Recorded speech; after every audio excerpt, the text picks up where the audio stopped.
the gate that appeared at dusk. No one in the village quite remembered when the iron gate had first appeared at the edge of the old meadow. This was, in itself, a strange thing, for the village was small, and small villages tend to notice everything. They notice when a new cat takes up residence on someone's windowsill.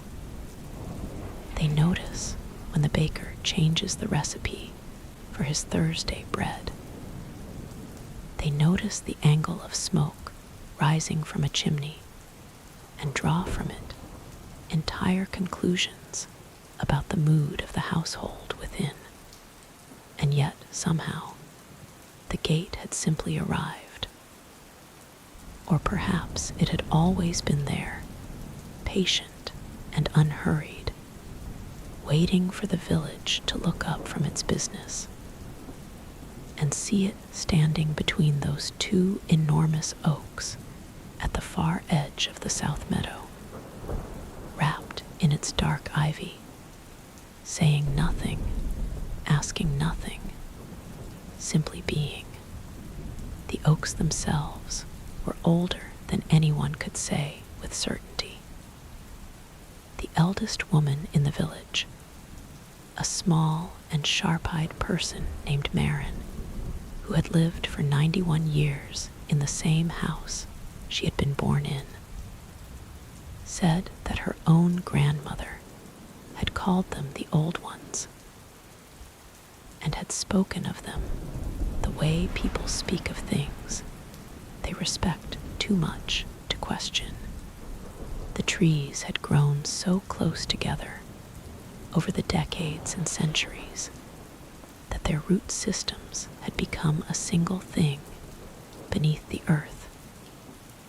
One vast, slow network of wood and memory spreading out underneath the meadow grass, holding the soil together the way old friendships hold a person together, quietly, invisibly, and with a strength that only becomes apparent when you imagine what would be lost without it. The gate stood between them, as if it had been placed there by someone who understood exactly what those two trees meant to each other, and had wanted to honor it, to mark the space between them as something worth passing through. It was made of iron, dark and unhurried in its appearance, the kind of iron that does not shine, but absorbs light slowly, the way deep water absorbs the reflection of clouds. It rose to perhaps twice the height of a tall man, its uppermost points curving inward in a gentle arc rather than ending in sharp spikes, as though whoever had designed it had been more interested in welcome than in warning. Along its length, ivy had grown so thoroughly and over such a long period of time that in certain places the metal and the plant had become indistinguishable. The vine twisting through the iron bars threading through the vine, each one shaped slightly by the presence of the other. The way two lives lived closely together will always leave their marks upon each other. In summer, the ivy was a deep and glossy green. In autumn, which is when Alara first came to it, the leaves had turned a rich, dark red, almost the color of old wine, and they rustled softly in the evening air with a sound like the turning of pages in a very large and very old book. Alara was 38 years old, which is an age that sounds straightforward, but rarely feels it.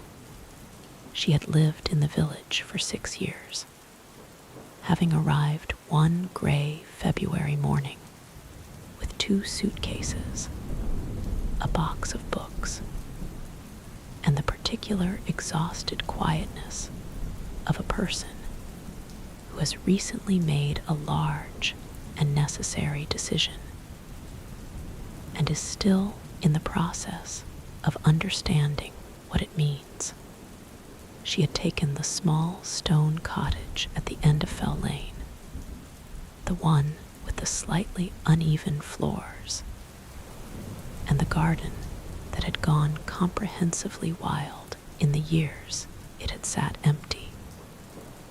And she had made it hers slowly and carefully, the way you make anything yours when you are not entirely sure at first that you deserve it. The village had received her the way villages receive solitary newcomers of a certain age, with curiosity, with caution, and with the kind of low-level, ongoing kindness that does not announce itself, but simply appears. A jar of jam left on the doorstep, an offer to help move furniture, a wave from across the street that carries within it the unspoken message that you have been noticed and are not unwelcome. She had, over the years, become part of the place in the way that ivy becomes part of a wall, gradually, organically, and in a way that would leave a mark if ever she were removed. She worked from home, doing work that was useful and paid adequately, and which she was good at, though it was not the kind of work that filled a person up. It was the kind of work that got done, and she did it. And at the end of the day, she closed the laptop and felt neither pride nor dissatisfaction, only the mild, neutral tiredness of someone who has spent their hours sensibly and has little to show for it inwardly. In the evenings, she walked. This was her one consistent practice, the thing she did not negotiate with herself about, the hinge around which the rest of her days quietly turned. After supper, when the washing up was done and the day had finished saying whatever it had to say, she would put on her coat and her good boots and go out into the evening and simply move through it. She had no fixed route. She turned left or right at the end of Fell Lane. According to some instinct, she had never examined too closely, and she walked until the particular restlessness that had been living behind her sternum all day had quietened to something manageable. And then she walked a little further, and then she came home and went to bed. She slept, generally, well enough. Not perfectly. There were nights when the ceiling felt too close, and the thoughts came in quick and unhelpful succession.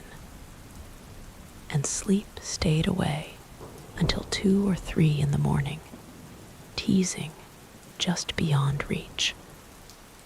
But most nights she slept and woke and began again. It was enough, she thought.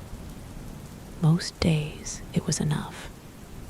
The evening she found the gate was a Thursday in late October.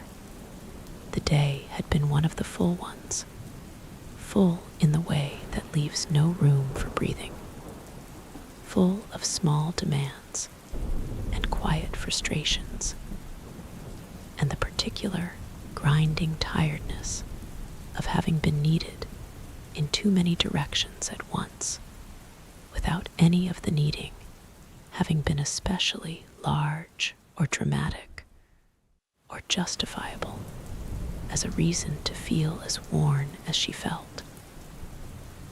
There had been a long call that went nowhere. There had been an email that required a careful, diplomatic response, when what she had actually wanted to write was something much shorter and much less diplomatic. There had been a noise from the pipes that she didn't know the cause of and hadn't had the energy to investigate.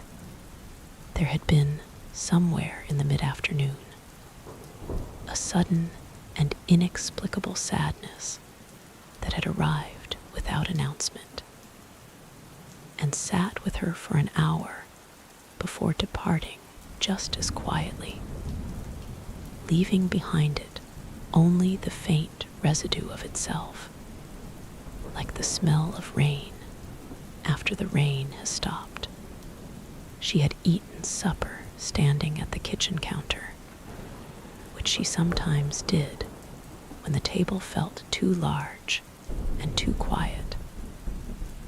And then she had washed the single plate and the single glass, and she had looked at the window, where the evening was doing its slow, lovely work of turning everything the color of old gold, and she had thought, I need to go out.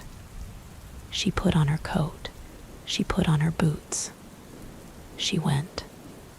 The air outside was the cool, particular air of late October, sharp enough at the edges to remind you that winter was making its preparations, but still carrying, in its deeper layers, the warmth of a day that had been, for all its difficulties, a day of real sun. The leaves on the trees along Fell Lane had gone yellow and amber, and a warm, tawny brown, and they moved overhead in the early evening breeze with a dry, papery sound that Alara had always found deeply comforting, though she could not have said exactly why. Perhaps it was simply the sound of things releasing, of the trees letting go of what they no longer needed, easily, without ceremony, without grief. She turned right at the end of the lane, which took her away from the village center and toward the southern fields. She walked along the hedgerow path, her hands in her pockets, her breath making small clouds in the cooling air. A robin watched her from a fence post with the alert, proprietorial air that robins have, as though they are perpetually on the verge of delivering some important verdict about the state of things. She nodded at it. It regarded her for a moment longer, and then turned away to attend to other business. The fields were beautiful in the fading light. This was one of the things she had not expected when she had come to live here. How beautiful the ordinary fields could be, evening after evening. How they never quite repeated themselves. How the same grass and the same hedgerows and the same distant tree line could look different every single time, depending on the light, and the season and the hour, as though the landscape were quietly, continually, making something new of its materials. She had grown up in a city and had spent most of her adult life in cities, and she had not known, before she came here, that you could stand in a field at dusk and feel, simply from the looking, that some essential part of you had been returned to itself. She had been walking for perhaps 20 minutes when she found herself at the edge of the South Meadow. She had been here before, though not often. It was further from her usual routes, a wide, sloping meadow that stretched down from the path toward a line of old trees at its lower edge, the grass longer and less managed than the field grass nearer the village, full of the seed heads of summer flowers that had long since finished blooming, and now stood dry and pale and quietly sculptural in the evening light. She had always found the meadow peaceful in an uncomplicated way, the kind of place that did not require anything of you, that simply offered its space and its quietness, and let you do with them what you would.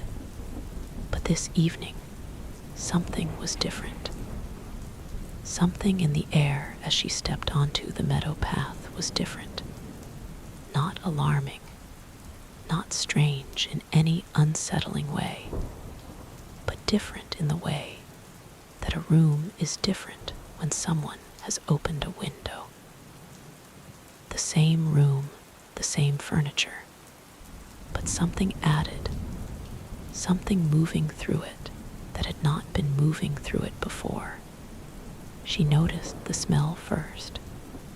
It was faint, barely there, a suggestion rather than a presence, but unmistakable once she had caught it. It was sweet and green and complex, layered in a way that outdoor smells rarely are at this time of year.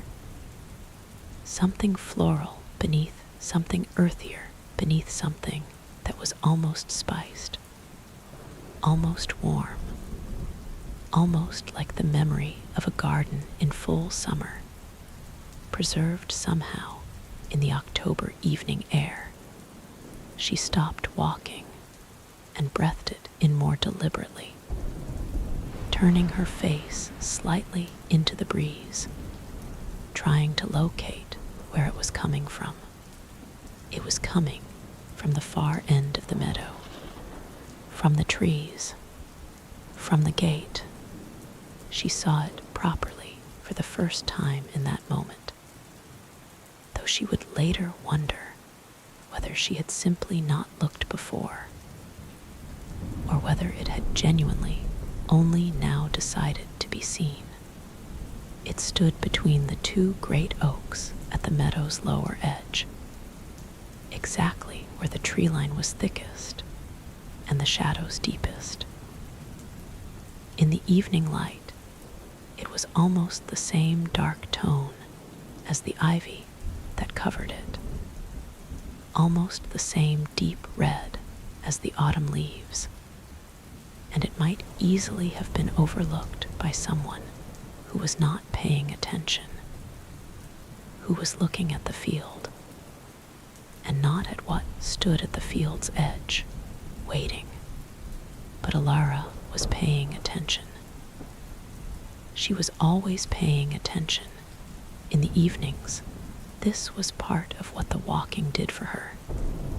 This gradual return to attention, this slow reopening of the senses that the day's demands had closed down.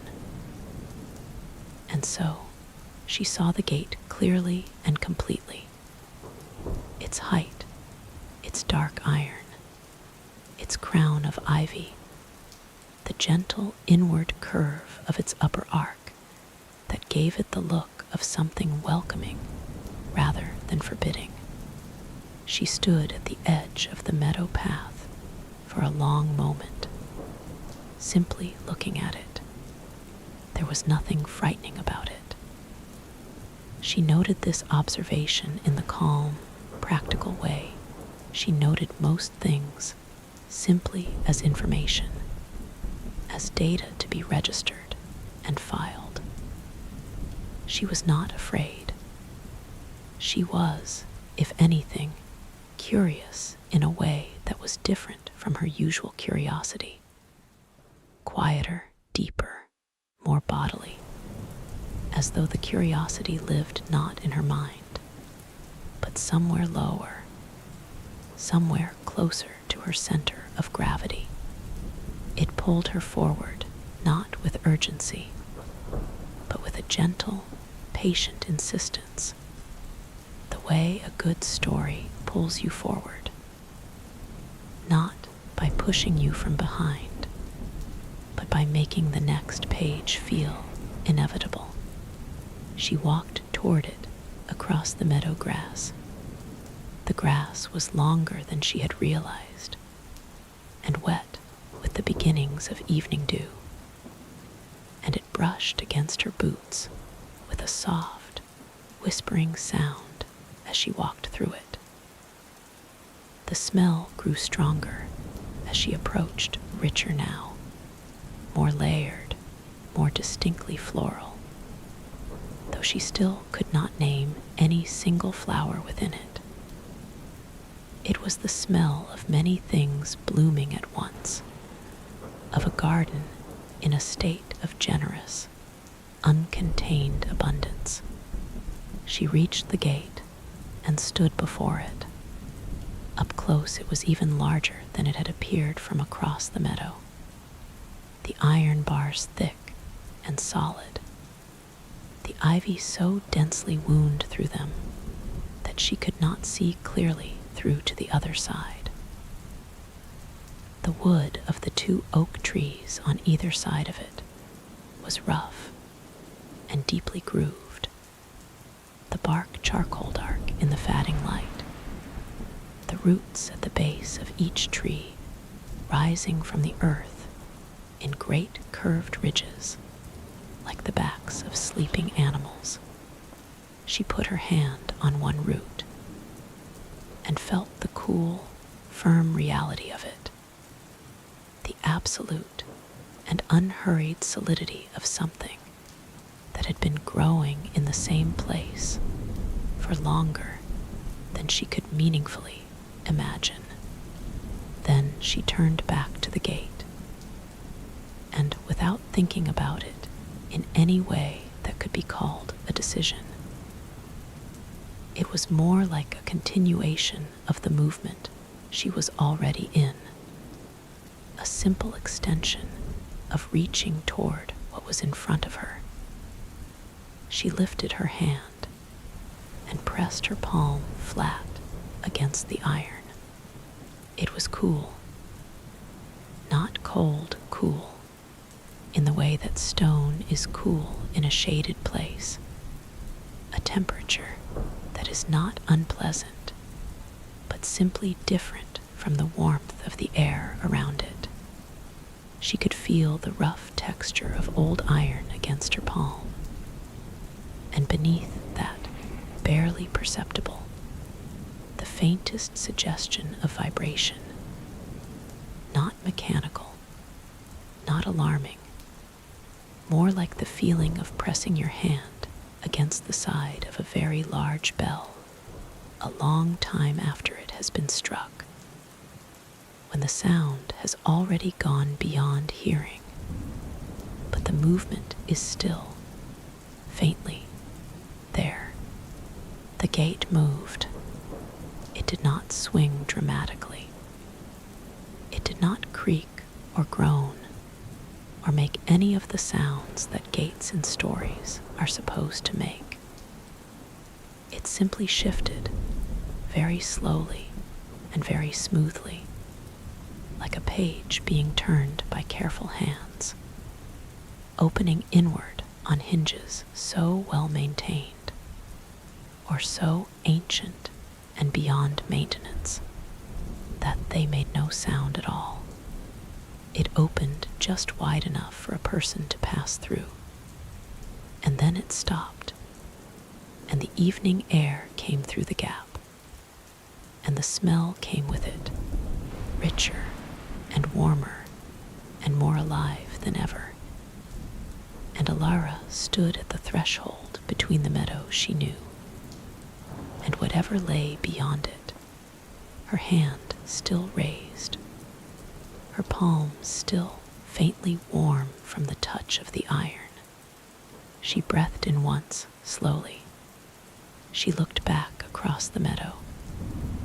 The village lights were just beginning to appear in the distance, small and warm and ordinary. The lights of people settling into their evenings, turning on lamps, putting kettles on, drawing curtains against the encroaching dark. The world behind her was known and familiar and entirely itself. She turned back to the gate. Beyond it, the light was different. That was the first thing she understood about what lay on the other side. Not the shapes of things, not yet, but the quality of the light. It was the light of later summer rather than late autumn, softer and warmer and more golden than the October dusk around her. The light of long evenings that do not hurry toward dark. The kind of light that makes everything it touches look like something worth painting.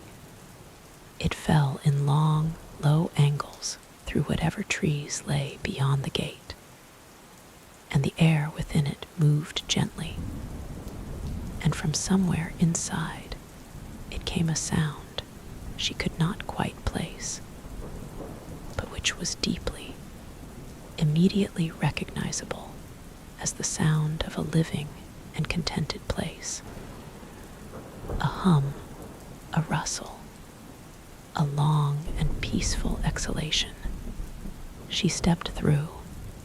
The gate closed behind her, as quietly as it had opened, a gentle, certain sound, like a door closing in a house where everyone is already asleep. Not locked, not final, simply shut, the way the cover of a book is shut when you have settled into your chair and are ready, truly ready, to begin. She stood just inside the threshold and looked out at what the garden offered, and the garden looked back, and neither of them was in any hurry at all. The evening was soft. The air was warm. And somewhere ahead, between the rows of lavender that rose to either side of the path before her, swaying in their gentle, unhurried way, something was waiting, not impatiently, not urgently, but with the particular, ancient patience of a place that has been waiting for a very long time and has learned, in all that waiting, to be entirely at peace with it. Elira took a breath, and she walked in, the garden beyond all gardens, the first thing she understood, standing just inside the gate, with the cool October meadow still fresh in her memory, and the warm garden air already settling around her, like something put on against the cold, was that this place did not follow the same rules as the world she had just stepped out of. This was not a frightening understanding. It arrived not as alarm, but as simple, quiet recognition. The way you recognize, stepping into a cathedral for the first time, that the air inside is different from the air outside, that something about the space itself changes the quality of your breathing, the pace of your thoughts, the angle at which you hold your shoulders. It was not magic, exactly, or not magic in any dramatic or destabilizing sense. It was more like an adjustment, a recalibration, the feeling of a body that has been held at a particular tension for a very long time slowly, tentatively, beginning to remember that it does not always have to be held that way. She stood on a path of pale stone, not gravel, not flagstone, but something between the two, smooth and slightly warm underfoot, even through the soles of her boots, as though the ground itself retained a gentle heat from a sun that was not the October sun she had left behind. The path led forward between the lavender rows, and the lavender was extraordinary. She had seen lavender before, of course, in gardens, in fields, in photographs of the south of France, taken in the kind of golden light that photographers travel very far to find. But she had never seen lavender like this. It rose to the height of her shoulders on either side, dense and full and deeply purple. Every stem crowded with blossoms that ought, by any reasonable seasonal reckoning, to have finished weeks or months ago. They swayed in a breeze she could feel on her face, but not quite on her hands.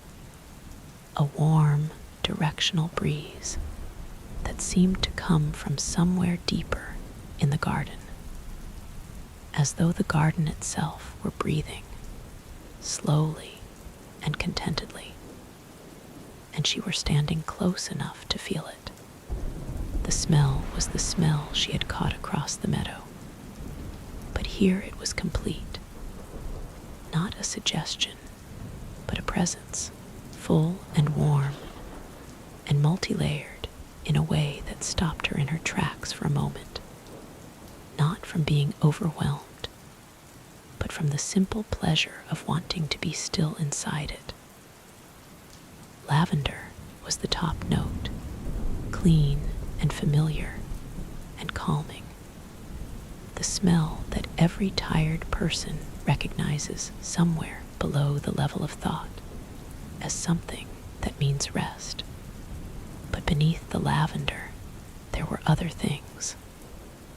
Something sweeter, something faintly spiced, something green and verdant that spoke of deep soil and long growth, and the kind of abundance that comes not from intervention, but from being simply, thoroughly left to become what it was always going to be.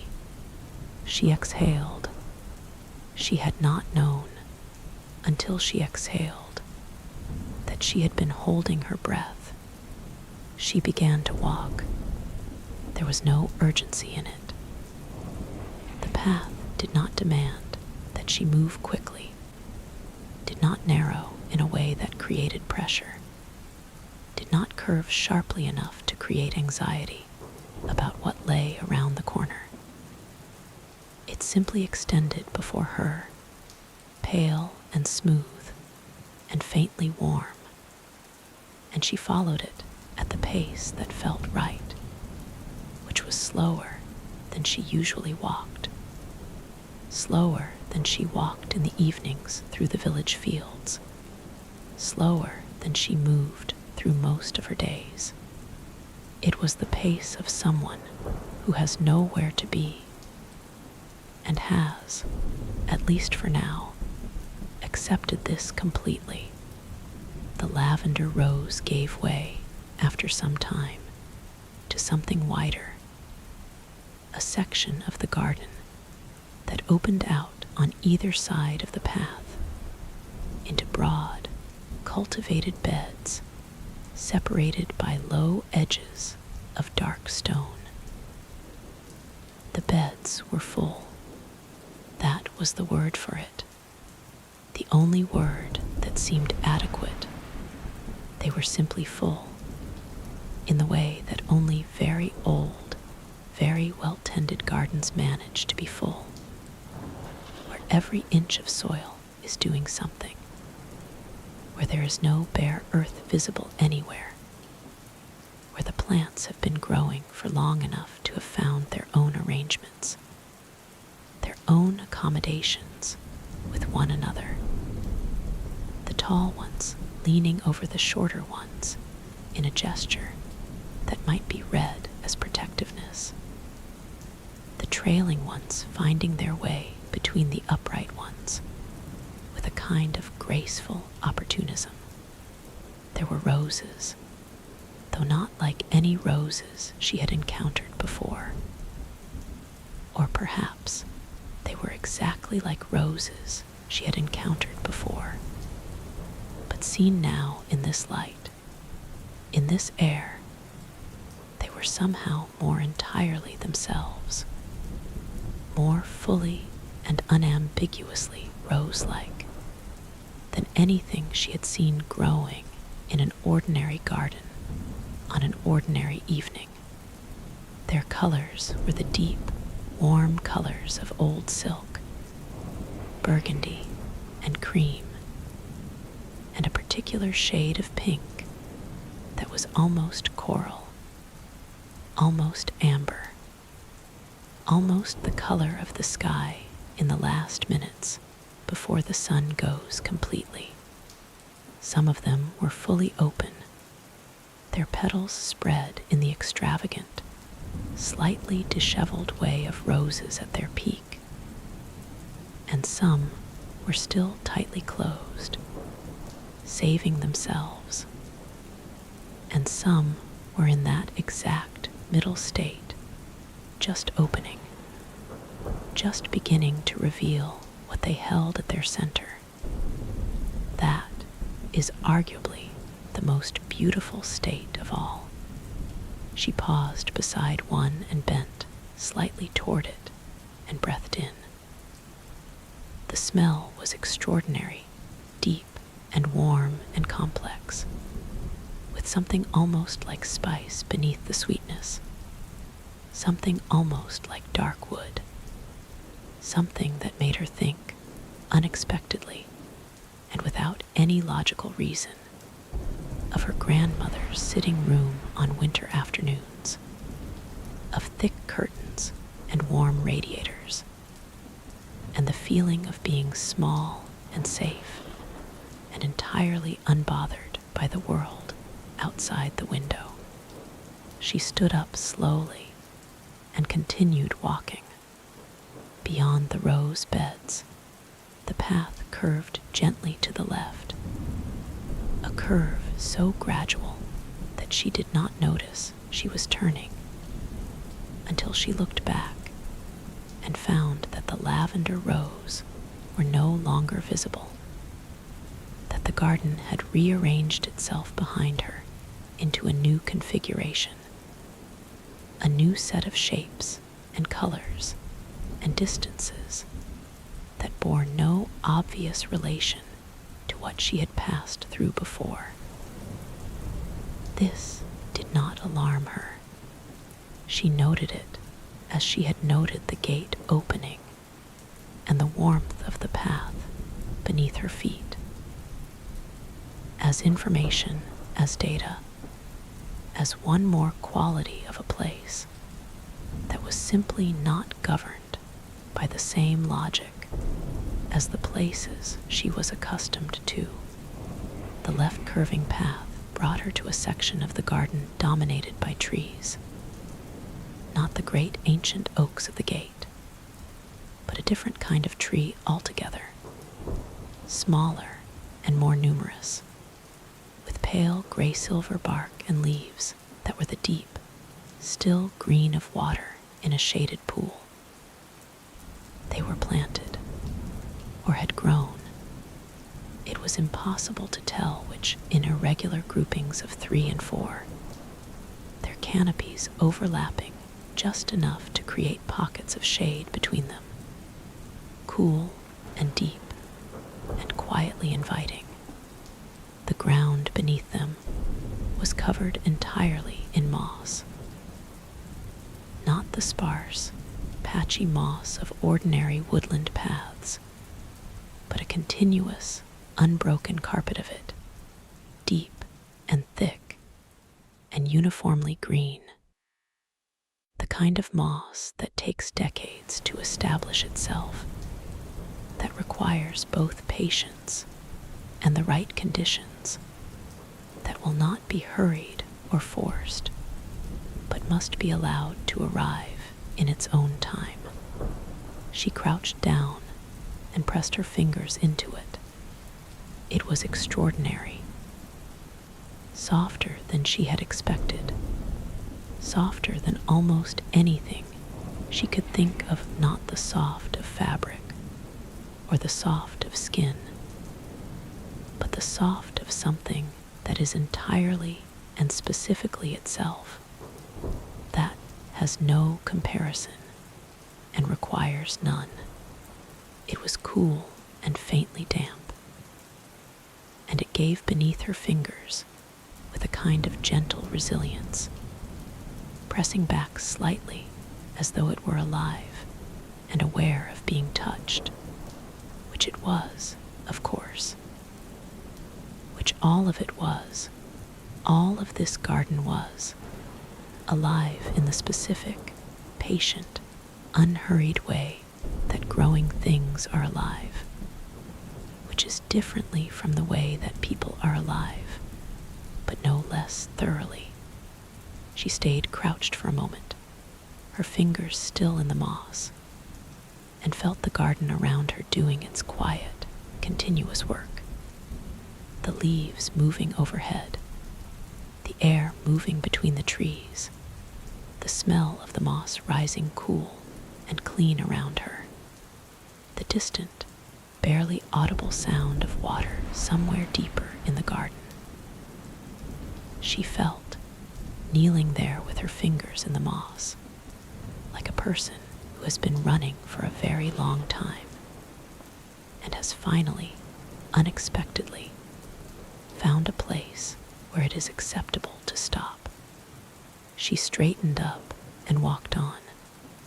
The stone walls appeared gradually, the way all the best things in the garden appeared, without announcement, without drama, simply presenting themselves as though they had always been there. And she was only now arriving at the right angle to see them.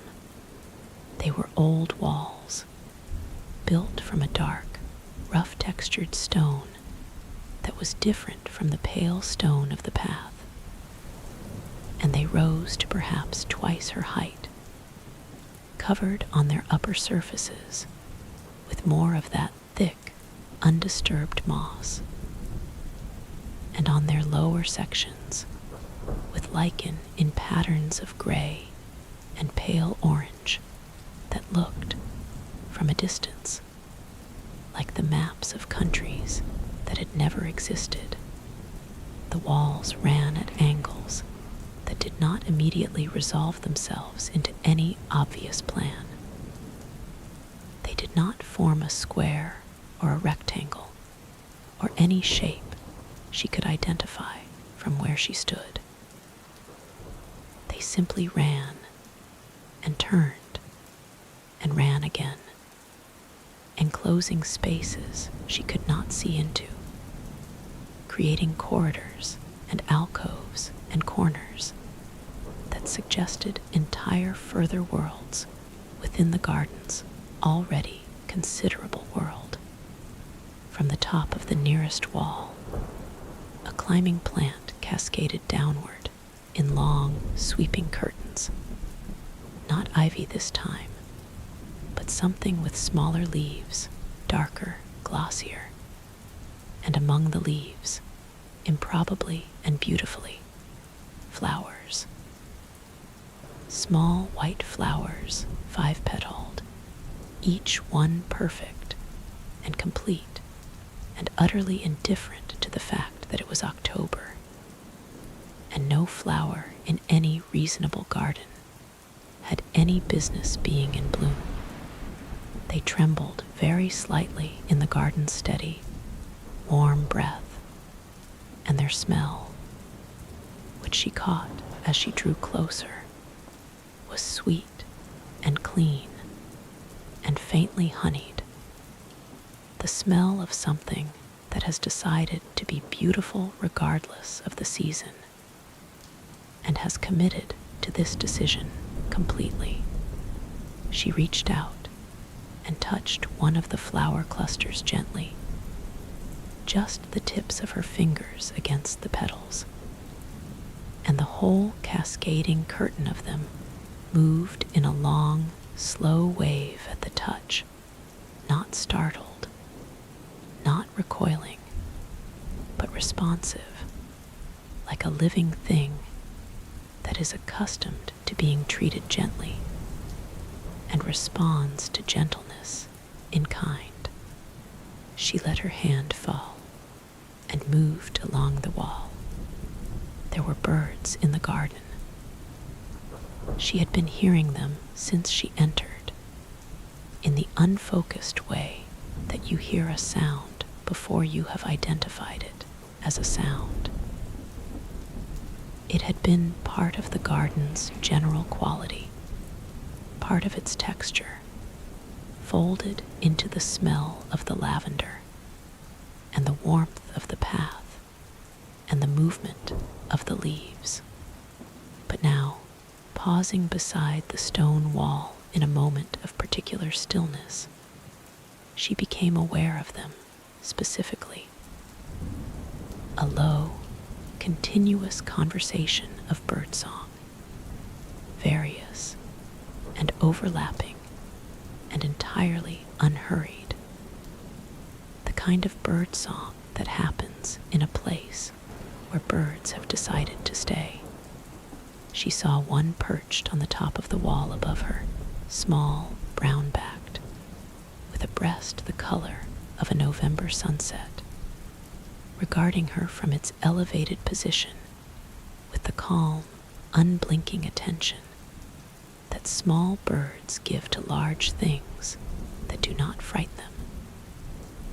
It sang a few notes, liquid and clear, each one dropping into the warm air and dissolving there, and then fell silent and continued to watch her.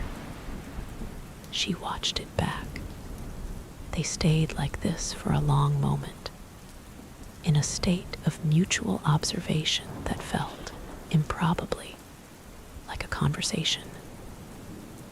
Not one with words, not one with anything that could be reported or repeated, but a real exchange nonetheless, a recognition of shared presence in a shared place.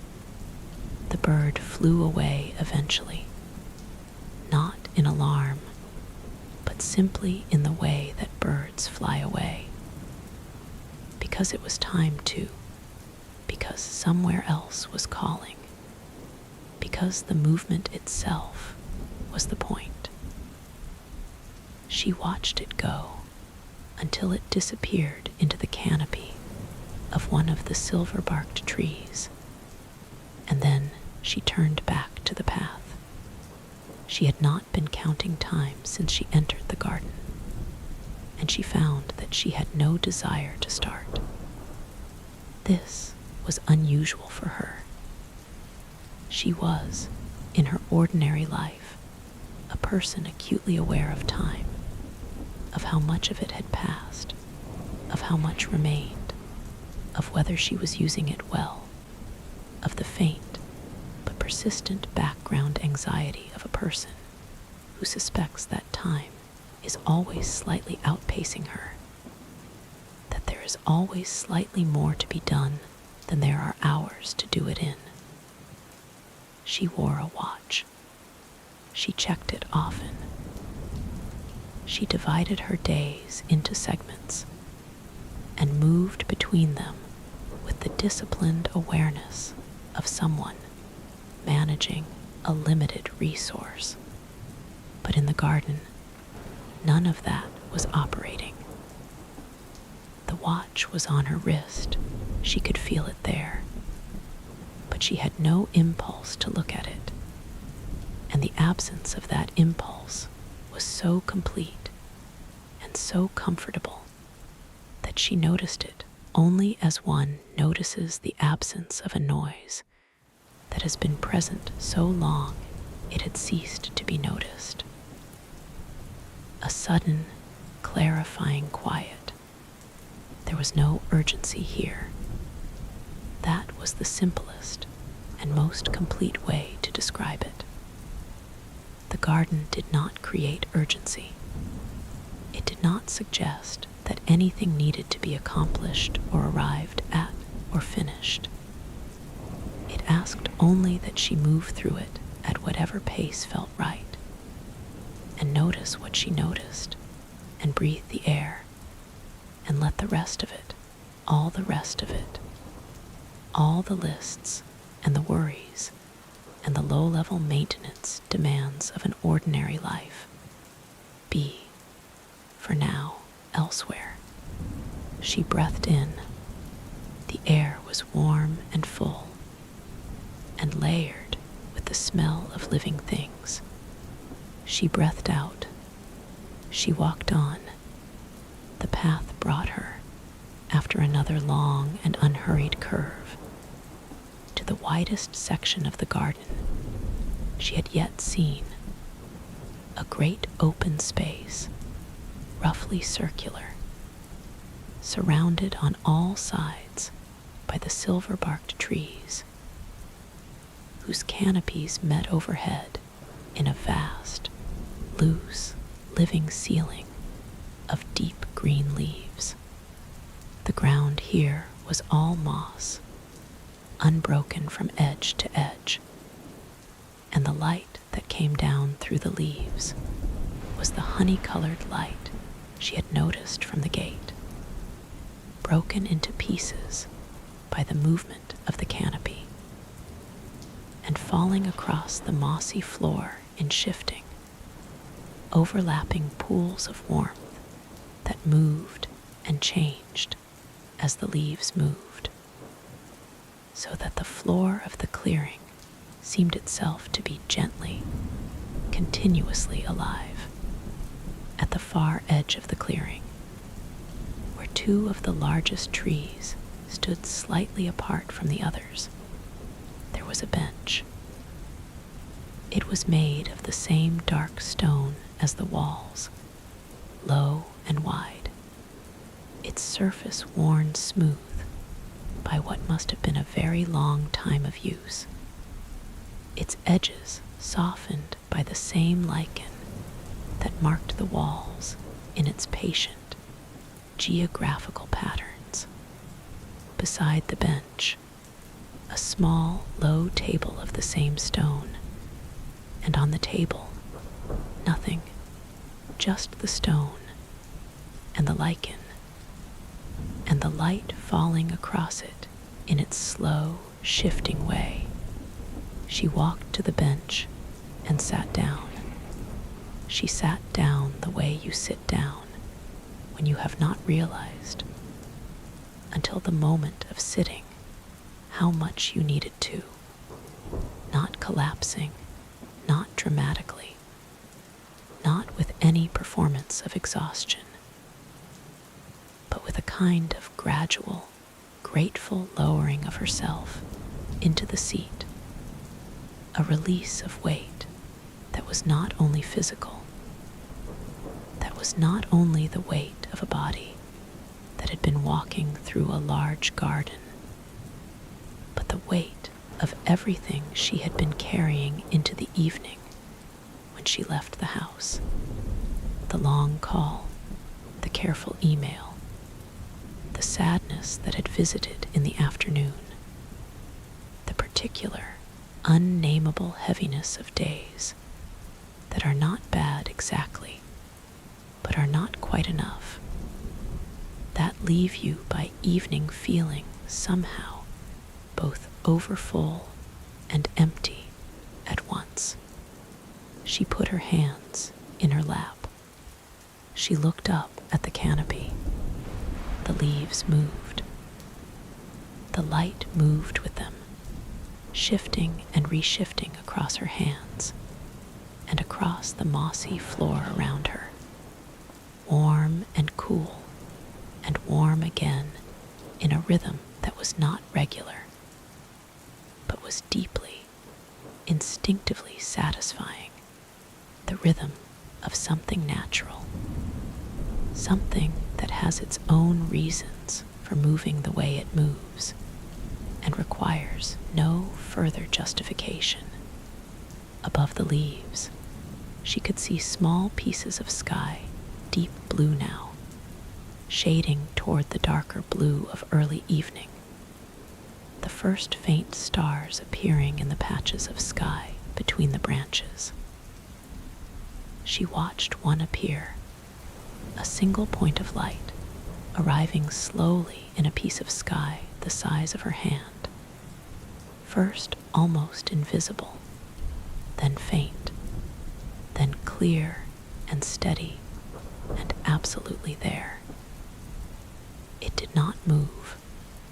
It simply stayed, and she watched it staying, and the watching was enough, and the staying was enough, and the garden around her continued its slow, warm, undemanding life, and she sat in the middle of it and felt something inside her that had been wound tight for a very long time begin, very slowly, to loosen. She did not know what lay further along the path. She was not in a hurry to find out. The evening was around her, warm and full of the smell of things in bloom. She sat, she breathed. The garden kept her, the gardener with no name. She did not hear him approach. This was the first thing she would remember afterward, when she turned the evening over in her mind, the way you turn a smooth stone over in your hand, not searching for anything specific, just feeling the shape of it, the weight of it, the particular texture of something that has been worn smooth by time and water, and the slow, patient work of the world. She had been sitting on the bench for what felt like a long while, her hands in her lap, her eyes moving between the canopy overhead and the mossy floor at her feet, her thoughts doing something she rarely allowed them to do. Nothing, not nothing in the anxious sense, not the nothing of a mind that has gone blank from exhaustion or overload, but nothing in the way that a field is nothing when it is resting between seasons, full of potential, full of quiet life, but not currently producing anything, not currently asking anything of itself, simply being the ground that it is. And then he was there, not suddenly, not with any drama or startlement. He was simply present in the way that certain people are present, the way that people who have spent a long time in quiet places learn to be present, without announcement, without the small social noises that most people make when entering a space already occupied by another, without the cough or the footstep or the cleared throat that says, "I am here. Please adjust yourself to accommodate me." He had simply arrived, the way the bench had arrived, and the clearing had arrived, and all of this garden had arrived, by being exactly where it was, completely and without apology, waiting to be noticed. He was seated at the far end of the bench. She turned her head and saw him, and she did not startle. This surprised her later, that she had not startled, that her heart had not lurched in the particular way that hearts lurch when a person appears unexpectedly in a quiet place. But there was nothing in him that caused that response. He was simply there, and he was simply himself, and his being there and his being himself felt, in the logic of the garden, entirely correct, as natural and unforced as the bench being there, as the trees being there, as the light coming down through the leaves in its slow, shifting way. He was old, or he appeared old. She would think about this distinction later and find it important, though she could not entirely articulate why. He had the face of a person who had lived a very long time, in the sense that his face carried within it the record of that living, not as damage, not as the wearing away of something that had once been more, but as accumulation, as depth, the way a piece of wood that has been in use for a century has a depth to its surface that new wood simply does not have, a richness that is entirely the product of time and handling, and the slow, continuous work of being used well. His skin was the color of pale oak. His eyes, when he turned them briefly toward her, were the gray of morning water, not cold, not flat, but the kind of gray that holds many colors within it, that changes with the light. His hair was white and was pushed back from his face with the casual inattention of someone who has long since stopped consulting mirrors. He wore a coat of brown wool, worn to a softness at the elbows, and cuffs that spoke of many years of faithful use, the kind of garment that has stopped being a piece of clothing and has become something more like a companion, something that knows the shape of its wear the way. A good chair knows the shape of the person who has always sat in it. In one hand, he held a pair of gardening gloves, tan leather, soft with use, loosely, by 2 fingers, as though he had just taken them off or was about to put them on, and had paused in the middle of that action, and then simply forgotten to continue. His hands, she noticed, were clean, completely clean, not the hands of a person who had been working in a garden all day, not earth-stained or roughened in any obvious way, but clean and still, and resting one against the other in his lap, with a quality of repose that seemed less like inactivity and more like a very considered relationship with stillness. He was looking out across the clearing when she turned to see him, not at her, at the trees, or at the light in the trees, or at something she could not see that lived in the space between the trees and the light. His expression was one she found difficult to name. It was not happiness exactly, not contentment exactly, not serenity in the way that word is usually used, which tends to imply a kind of removal from feeling, a smoothing over of the rougher textures of experience. It was more like presence, more like the face of a person who is entirely, without remainder, in the place where they are. She looked at him for a moment without speaking. He did not look at her. The garden continued its quiet life around them both. "The garden always knows," he said, "when someone needs a rest." His voice was the last thing she would have predicted, and exactly right.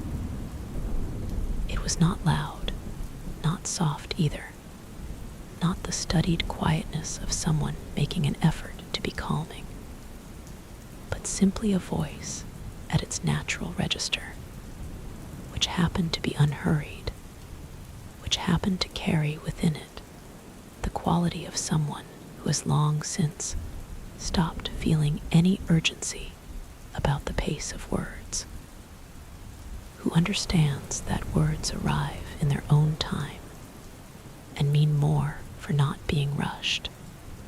It was a voice like the fountain she would find later, moving always at the same pace, neither slowing nor quickening, confident in its own rhythm.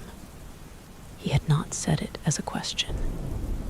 He had not said it as an observation directed at her specifically, as a comment about her, about the tiredness she might or might not be carrying, about anything he might or might not have noticed in the way she had been sitting.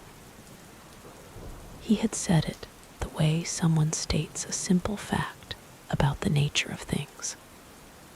The sky is blue. Water finds the lowest point. The garden knows when someone needs a rest. She thought about this for a moment. "Is that what it does?" she said. "The garden." He turned his head then and looked at her for the first time directly. The look was brief and complete, the look of someone who looks at a thing properly, takes it in properly, and then returns to what they were looking at before without any sense that the looking was incomplete, as though she had been fully seen in that single, unhurried glance, and the seeing had been enough. Among other things, he said, she found that she did not need to ask what the other things were. The answer was, in some sense, all around her, in the smell of the lavender that still reached her here faintly, carried on the garden's warm and steady breath, in the quality of the light and the sound of the birds and the feel of the mossy ground beneath her feet, in all of it taken together, which was more than the sum of its parts, in the way that all the best things are more than the sum of their parts. She nodded, and they were quiet again, and the quiet was entirely comfortable. It was the kind of quiet she had rarely experienced in the company of another person, most quiet between people she had found in her 38 years of being a person among other people, is not truly quiet. It is the absence of speech, which is different.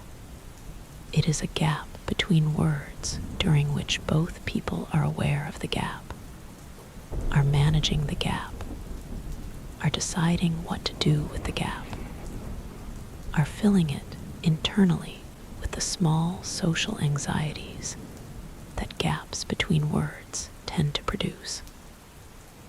Should I say something? Should they say something? Is this awkward? Does this feel awkward to them? What does this silence mean?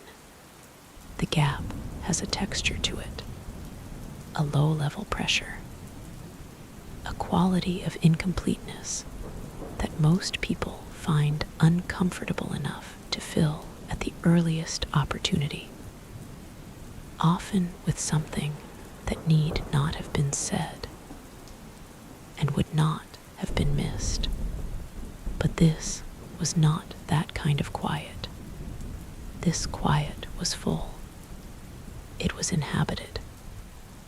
It had a quality of completion to it, of two people in the same place at the same time, both present, both aware, neither requiring anything from the other beyond the simple, shared fact of being in the same place at the same time.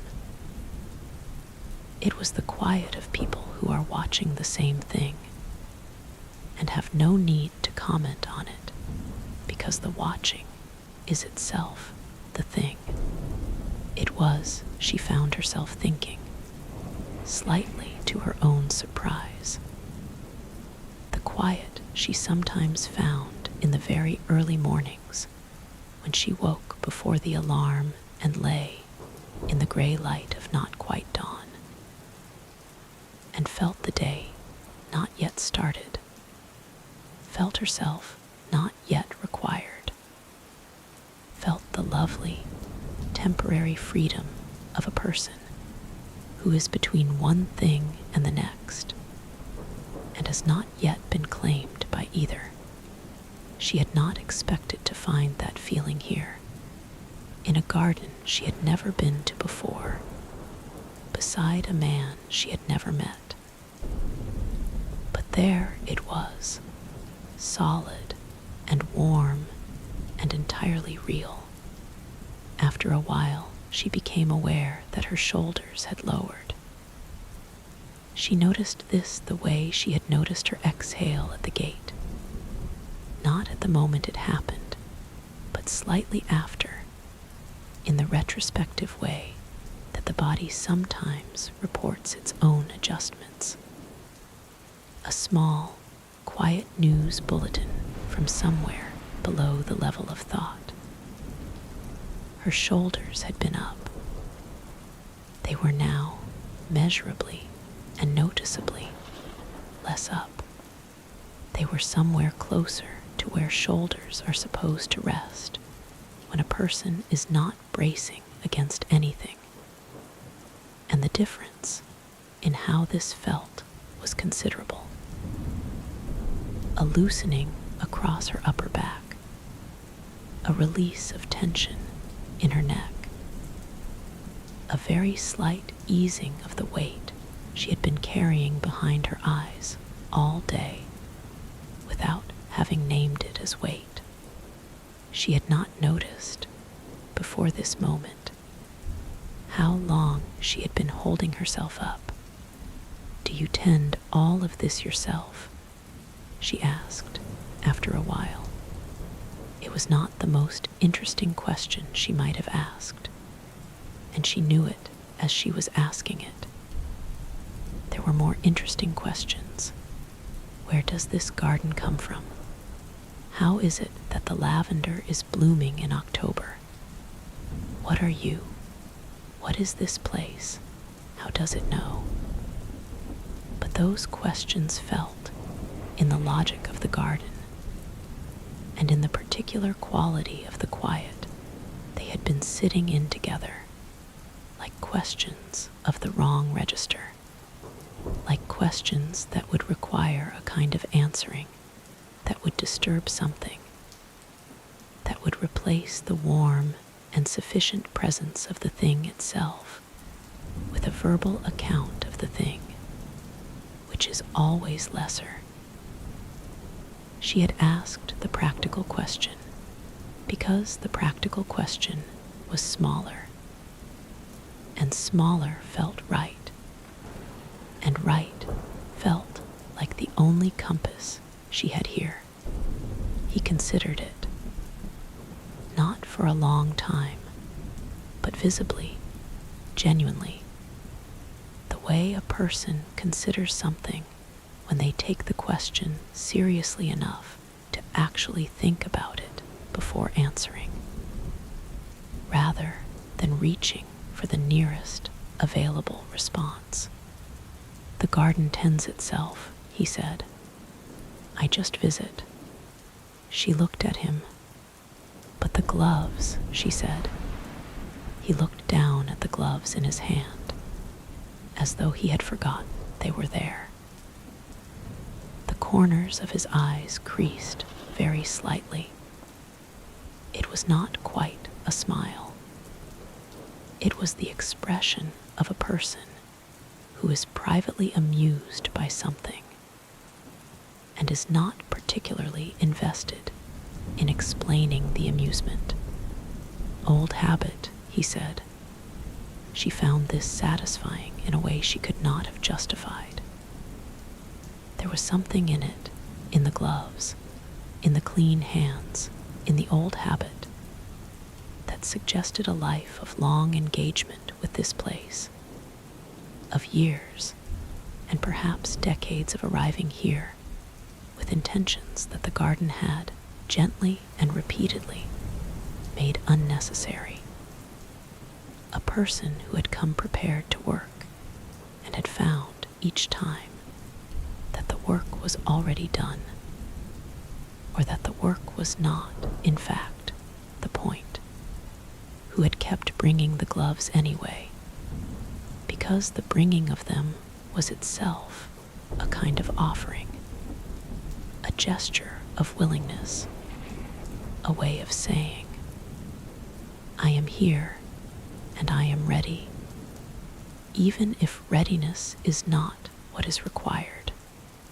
She understood this. She was, she thought, a person who brought her own kind of gloves to things that did not require them, who arrived prepared for effort when ease was being offered, who carried tools for situations that were not, in fact, problems. She looked down at her own hands, empty in her lap. The light in the clearing shifted as they sat, moving with the slow progress of the evening through its stages, the honey gold deepening slightly, the shadows between the trees growing by small, gradual degrees, the stars in the patches of sky between the canopy leaves becoming more visible, more definite, more insistently themselves. An owl called somewhere in the trees, once, twice, and then silence.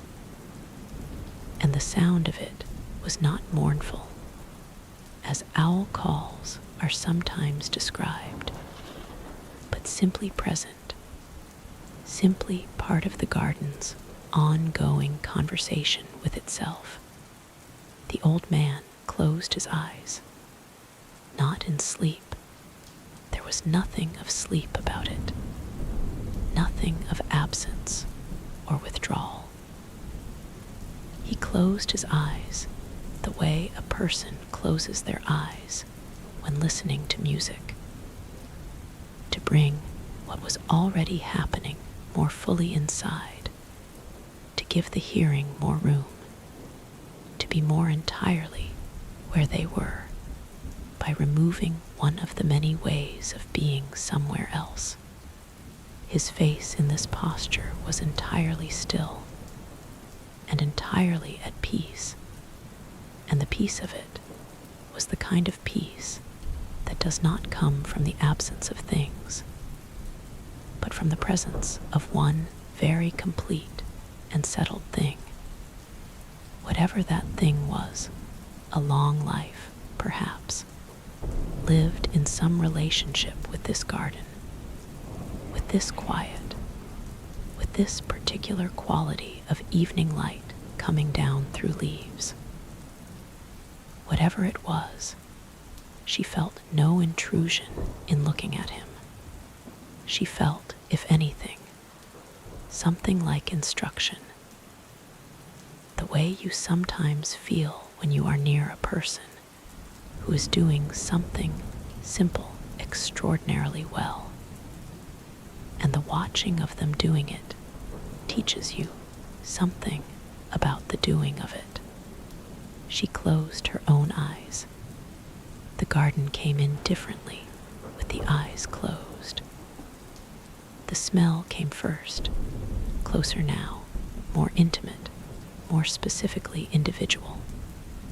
the lavender still there beneath everything, but closer now, the sweeter smell of the climbing white flowers from the wall, and beneath that something earthier, something that was the smell of the moss itself, of the dark soil beneath the moss, of old stone and slow growth, and the deep mineral patience of the earth going about its endless work. The sound came next, not as a list of sounds, but as a texture, a continuous, overlapping, entirely coherent texture of wind in leaves and distant birdsong, and the very faint, barely perceptible sound of water. And underneath all of it, the low, unnameable hum of the garden itself, the sound of everything growing. She sat inside all of this with her eyes closed, and her hands in her lap, and her shoulders where shoulders are meant to rest. And she breathed in, and she breathed out, and somewhere in the breathing in and the breathing out, somewhere in the space between one breath and the next, something she had been carrying for a very long time. She could not have said what it was, or when she had picked it up, only that it was heavy, and that she had grown so accustomed to its weight that she had stopped noticing it was there, set itself down, not gone, not resolved, not fixed, not transformed into anything, simply set down temporarily beside her on the mossy ground, with the quiet understanding that it would still be there if she wanted to pick it up again when she left. But for now, it was down. For now, she was simply here in the warm, breathing garden, beside a man who tended nothing and visited everything, with the evening coming in through the canopy in pieces of gold, and the stars arriving one by one in their patient, unhurried way, and all of it, asking nothing from her but this, her presence, her breath, her willingness to be still. When she opened her eyes, the old man was looking at the trees again, or at the light, or at the something she could not see. The gloves were still loosely held in his hand. His face was what it had been, settled, present, entirely itself. He showed no awareness of the time that had passed, made no gesture toward the lateness of the hour, or the progress of the evening, or any of the small social signals by which people in ordinary places indicate that a shared time is drawing toward its conclusion. He was simply there, as the garden was simply there, as the bench and the trees and the moss and the light were simply there. She looked at him for a moment, this man whose name she had not asked and who had not offered it, this man who visited a garden that tended itself, who brought gloves to a place that did not require them, who sat in the evening light with the ease of someone who had been practicing being easy for a very long time.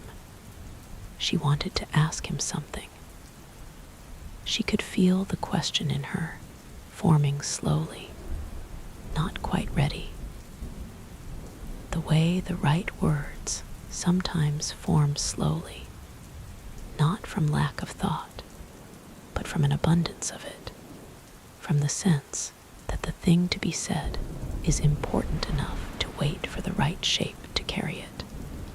But before the question had fully formed, He had done a thing she did not expect. He rose. He did it without announcement, without the preparatory fidgeting and adjusting that most people do when standing from a seated position, the shift of weight, the placement of hands, the small performance of the body getting ready to perform an action. He simply rose, as smoothly and as quietly as he had arrived, as though standing were simply the next thing in a long, unhurried sequence of things that required no particular effort and no particular marking. He looked at her once, that brief, complete look, and in it she saw, or felt she saw, in the way you sometimes feel rather than see a thing that is being offered, something that was not quite reassurance and not quite welcome and not quite permission, but something in the neighborhood of all three, a quality of acknowledgement, a gentle confirmation that she was in the right place and the place would keep her and there was nowhere she needed to be. He nodded once, slightly, the way people nod when something is understood between them without having been said, and then he turned and walked away down the lavender path, unhurried, the gloves still held loosely in his hand, his brown coat moving slightly in the garden's steady breath, until he had gone around the curve of the path, and the lavender had closed behind him, and the clearing was as it had been, full of light and moss, and the sound of the garden going on being itself. She sat for a moment in the space where he had been. She did not feel his absence as a loss. She felt it the way you feel the end of a piece of music that has been exactly long enough, not wanting more, not wanting it back, simply holding what it had given and feeling the giving of it still warm in the air. The path curved away to her right, pale and inviting, deeper into the garden. She looked at it. The evening was warm. The stars were coming. And somewhere ahead, the garden continued patient and full and entirely itself, waiting for her the way it had always waited, the way it would always wait.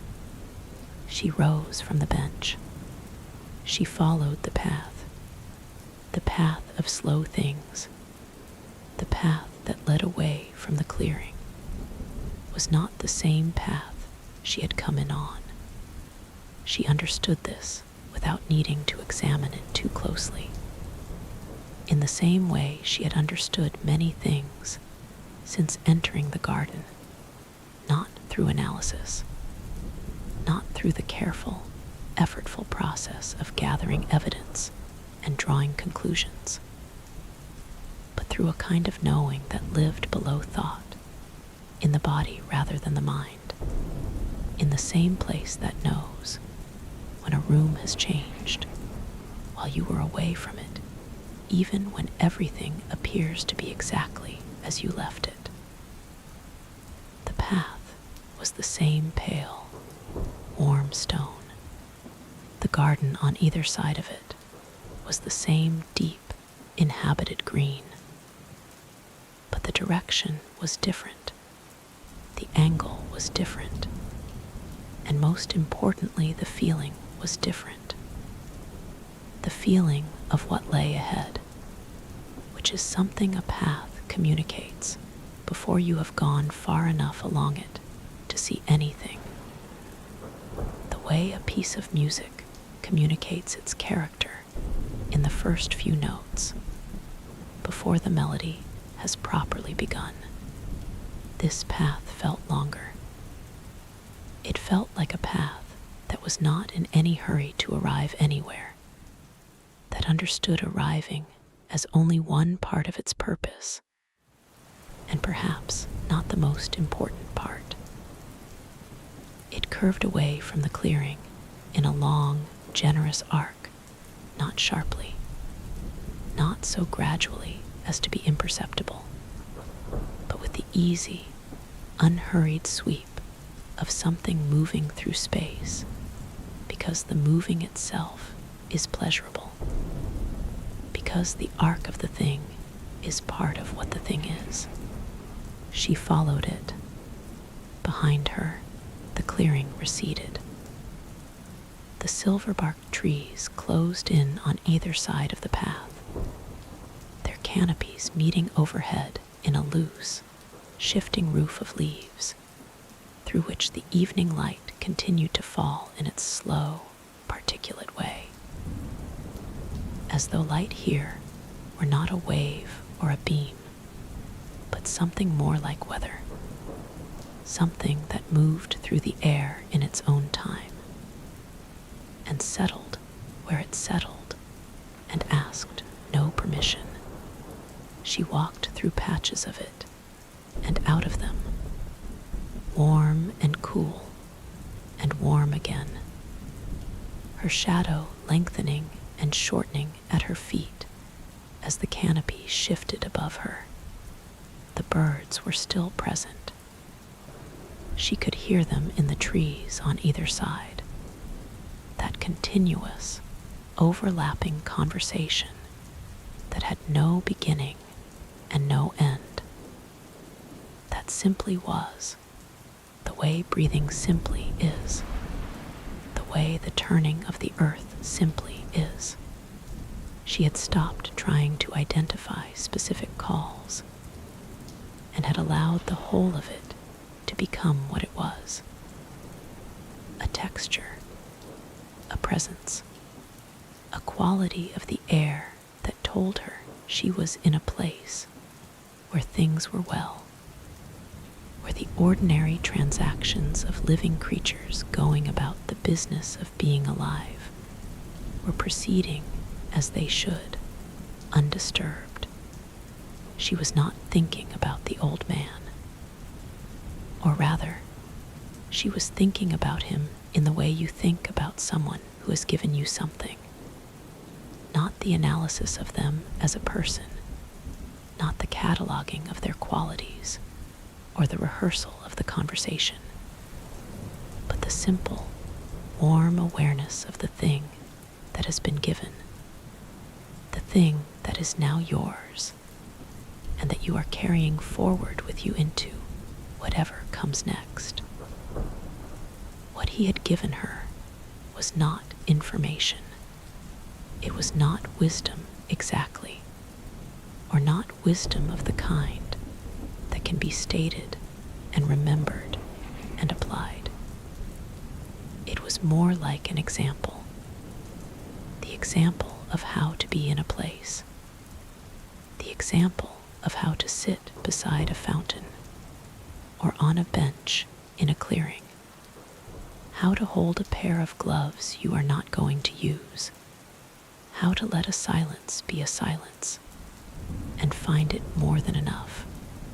She carried this forward with her down the long, curving path, and it was light to carry.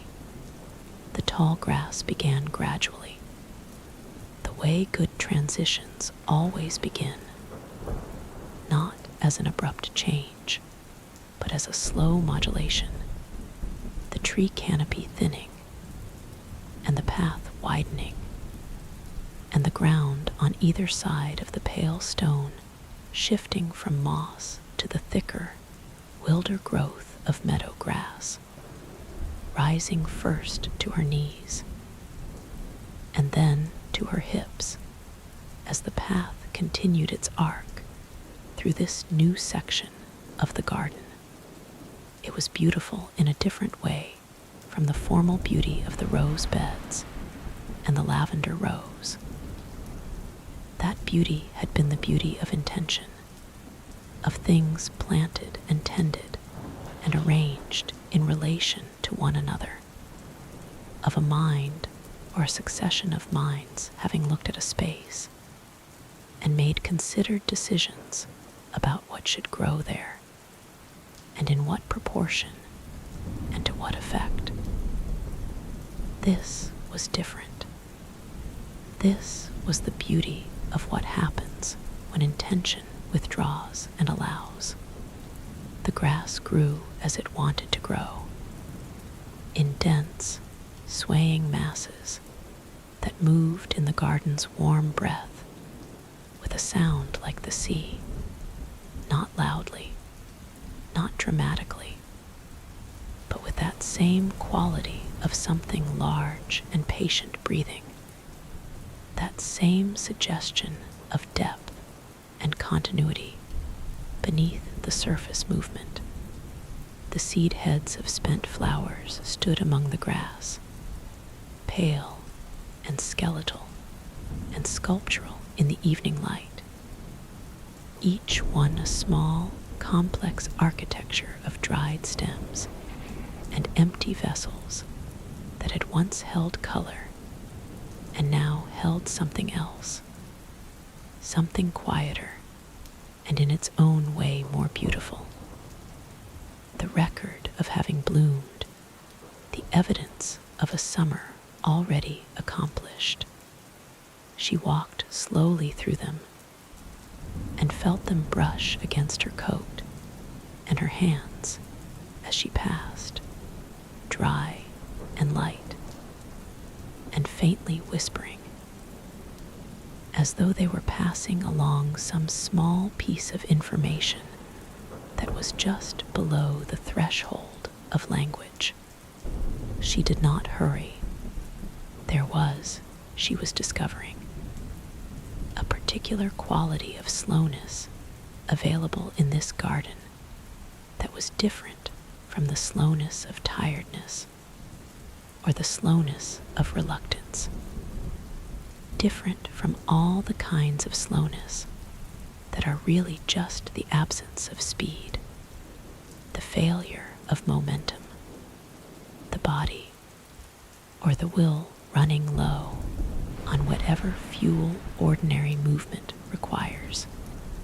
This was a full slowness, a chosen slowness, the slowness of a person who has remembered that speed is not inherently virtuous, that the faster pace is not always the more valuable one, that certain things, certain textures of experience, certain qualities of attention, certain ways of being in a place, are only available to those who are moving slowly enough to receive them. She had been moving quickly for a long time. Not physically, she was not an especially fast walker, had never been the kind of person who charged through spaces as though the point were to leave them behind as efficiently as possible. But in every other sense, in every sense that mattered, she had been moving quickly.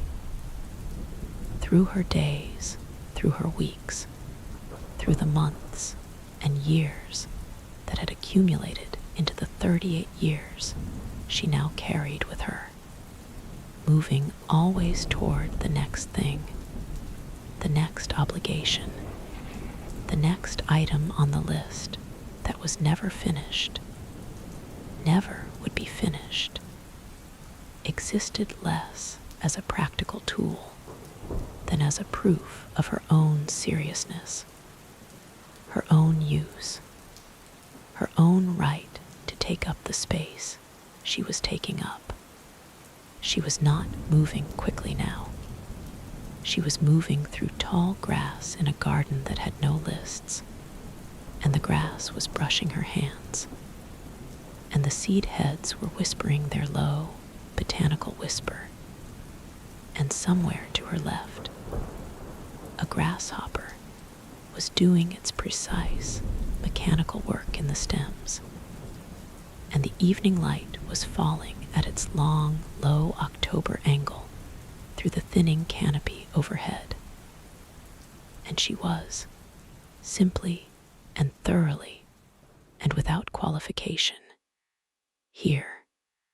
The white flowers appeared when the path curved away from the tall grass and into a section of the garden that was lower and more sheltered, tucked between two long, sloping banks of dark earth in which the flowers grew in dense, unhurried drifts.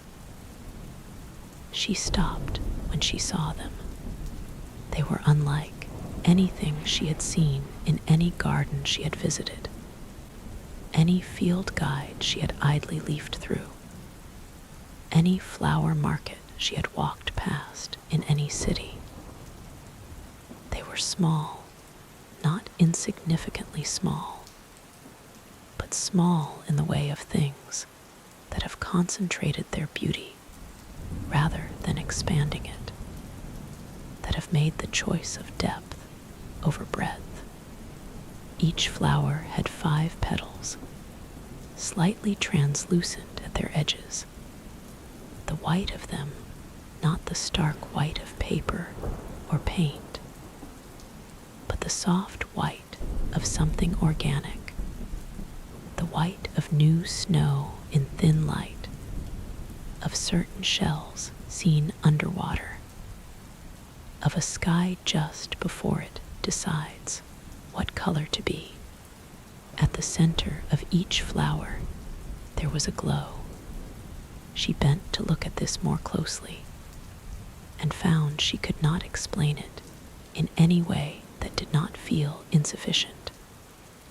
It was not light in any mechanical sense. There was no visible source, no bioluminescence she could identify, nothing that would have satisfied a person seeking a rational account. It was more like warmth made visible, more like the way the center of a fire glows, not because the fire is brightest there, but because something is most fully itself there, most completely what it is. Each flower's center held this quality, a faint, steady, amber-warm radiance that did not illuminate the air around it, but simply existed, simply was, as self-contained and self-sufficient as a held breath. She straightened up and looked along the length of the drift. Dozens and then hundreds of these flowers stretching away along the bank in the fading light, each one with its small, private glow, and the collective effect of them in the dimming garden was extraordinary. Not dramatic, not loud, not the kind of beauty that announces itself and demands acknowledgement, but the kind that rewards stillness and closeness and the willingness to look properly, to take the time the looking requires. She took the time. She stood there until she felt she had seen them, truly seen them, not merely looked at them. And then she continued on. The fox arrived without warning, or rather, the fox arrived in the way that wild things arrive in places where they are entirely at home and have no reason to modify their behavior for the benefit of observers.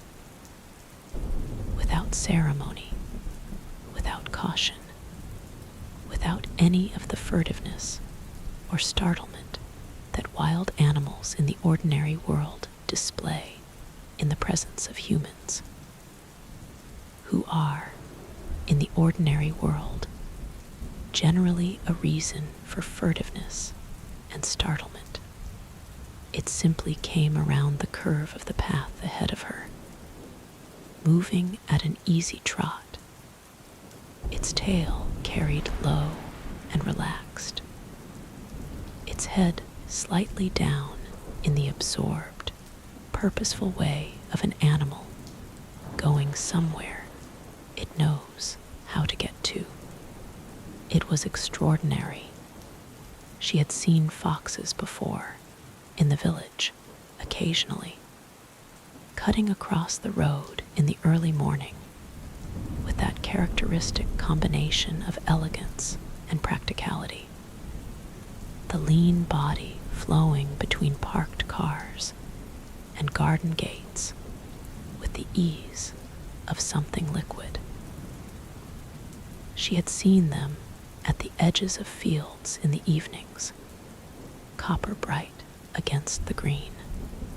She had always found them beautiful, had always felt a small, involuntary quickening at the sight of them.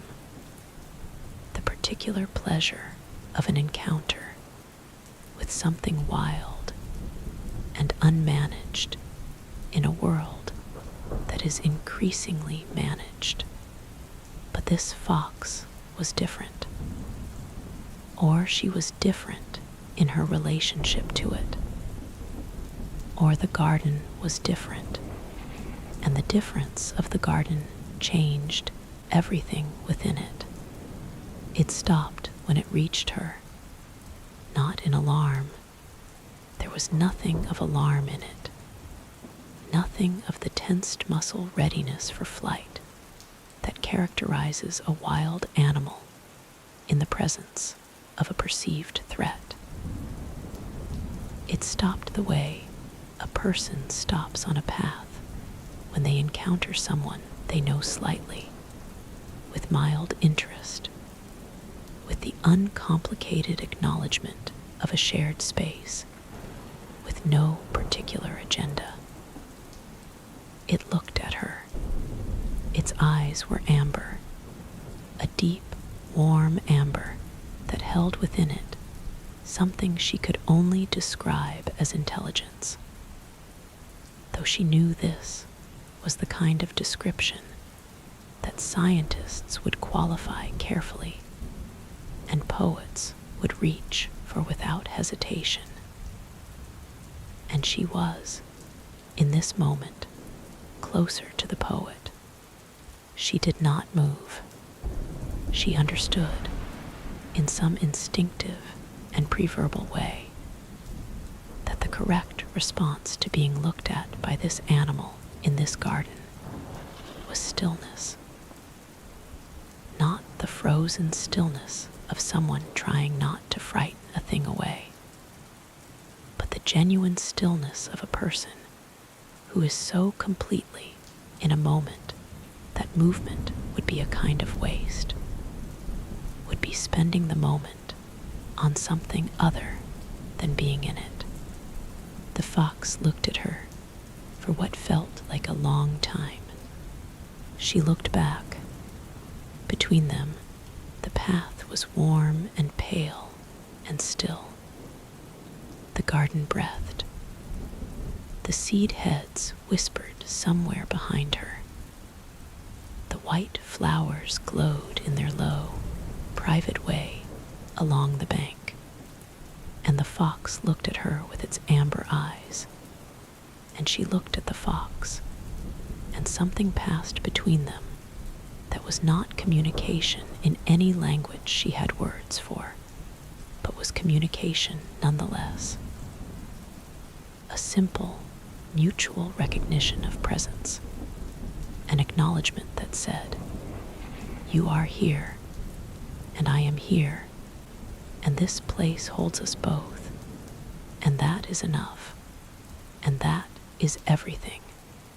The fox blinked, once slowly, with the particular deliberateness of a slow blink, that is, in the language of animals, something close to trust, and then it turned and continued on its way down the path. Unhurried, its copper coat catching the last of the warm light, its tail swaying slightly with each step, until it reached the next curve of the path and disappeared around it as smoothly and completely as if it had walked into water. She stood where she was for a long moment after it had gone. Then she breathed. Then she walked.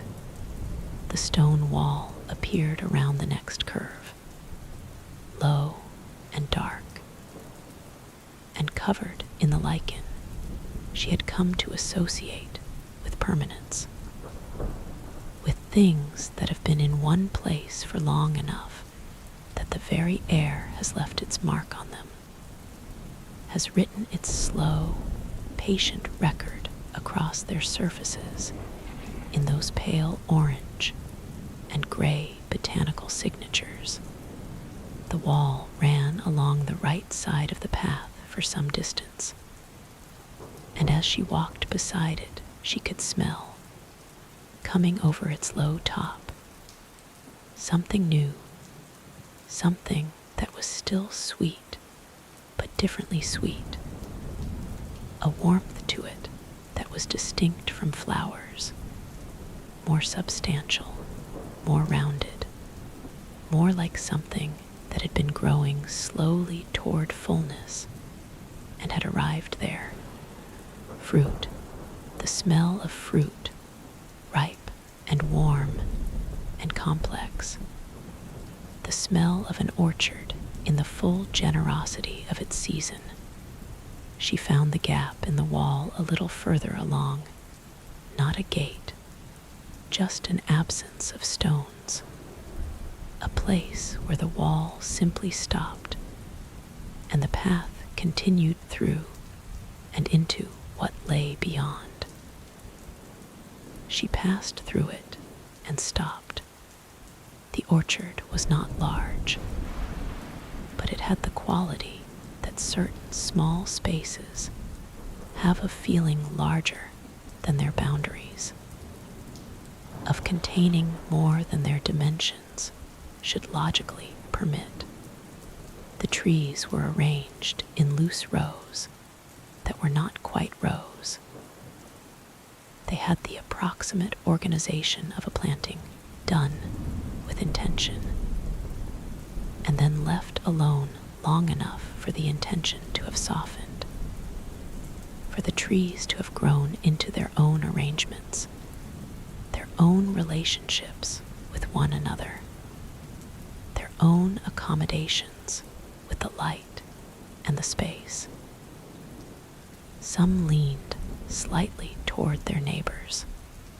Some had grown taller than the others, and now spread their upper branches over the canopy of the trees around them in a gesture of casual, unintentional generosity. Some were gnarled and thick-trunked and ancient-looking, and some were younger, their bark smoother, their shapes less decided, still in the process of becoming what they were going to be. The apples came first. She recognized them from their smell before she saw them clearly.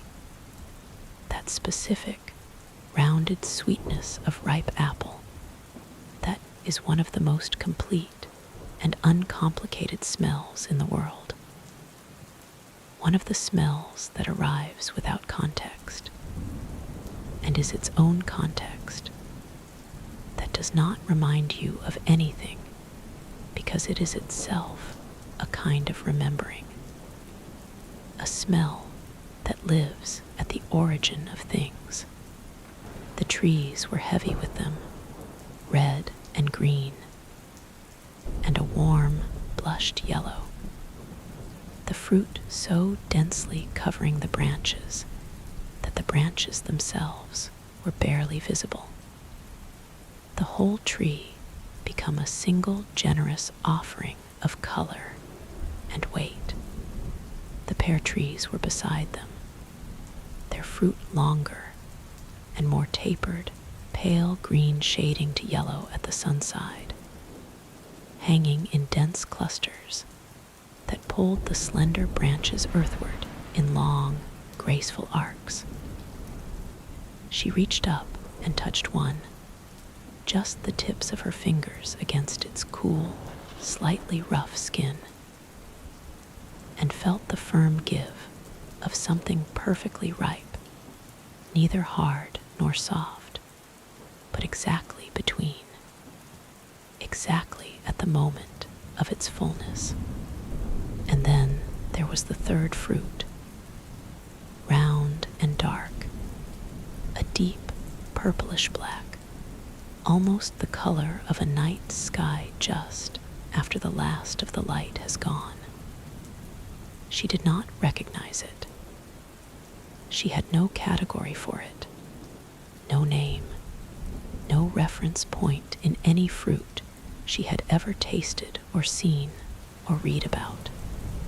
It grew in small, tight clusters close to the branches, and its skin had a faint bloom on it, the kind of bloom you see on dark plums and Concord grapes, that powdery, delicate surface that speaks of something untouched, something that has arrived at this moment without having been handled. Its smell was the deepest note of the orchard's overall fragrance. The thing beneath the apple sweetness and the pear lightness, darker and warmer and more complex, something almost spiced, almost autumnal, almost like the smell of a warm room in the evening with a fire going and something baking and everything, for this moment being exactly as it should be. She stood among the trees and let the smell of all of it be around her, the apples and the pears and the unknown dark fruit and the warm earth beneath and the cool bark of the trees and the late evening air moving through the whole of it. And she felt something she could only describe in the privacy of her own awareness as gratitude, not gratitude directed at anything or anyone in particular, not the performed gratitude of someone counting their blessings in an effort to feel better about their life, but the real thing, the involuntary bodily thing, the feeling that arises not from comparison or from relief, but from simple, direct contact with something that is genuinely, abundantly good. The garden was good. The evening was good. The fruit on the trees and the smell of the air, and the light that was still warm and the stars that were now clearly visible in the deep blue of the sky above the canopy.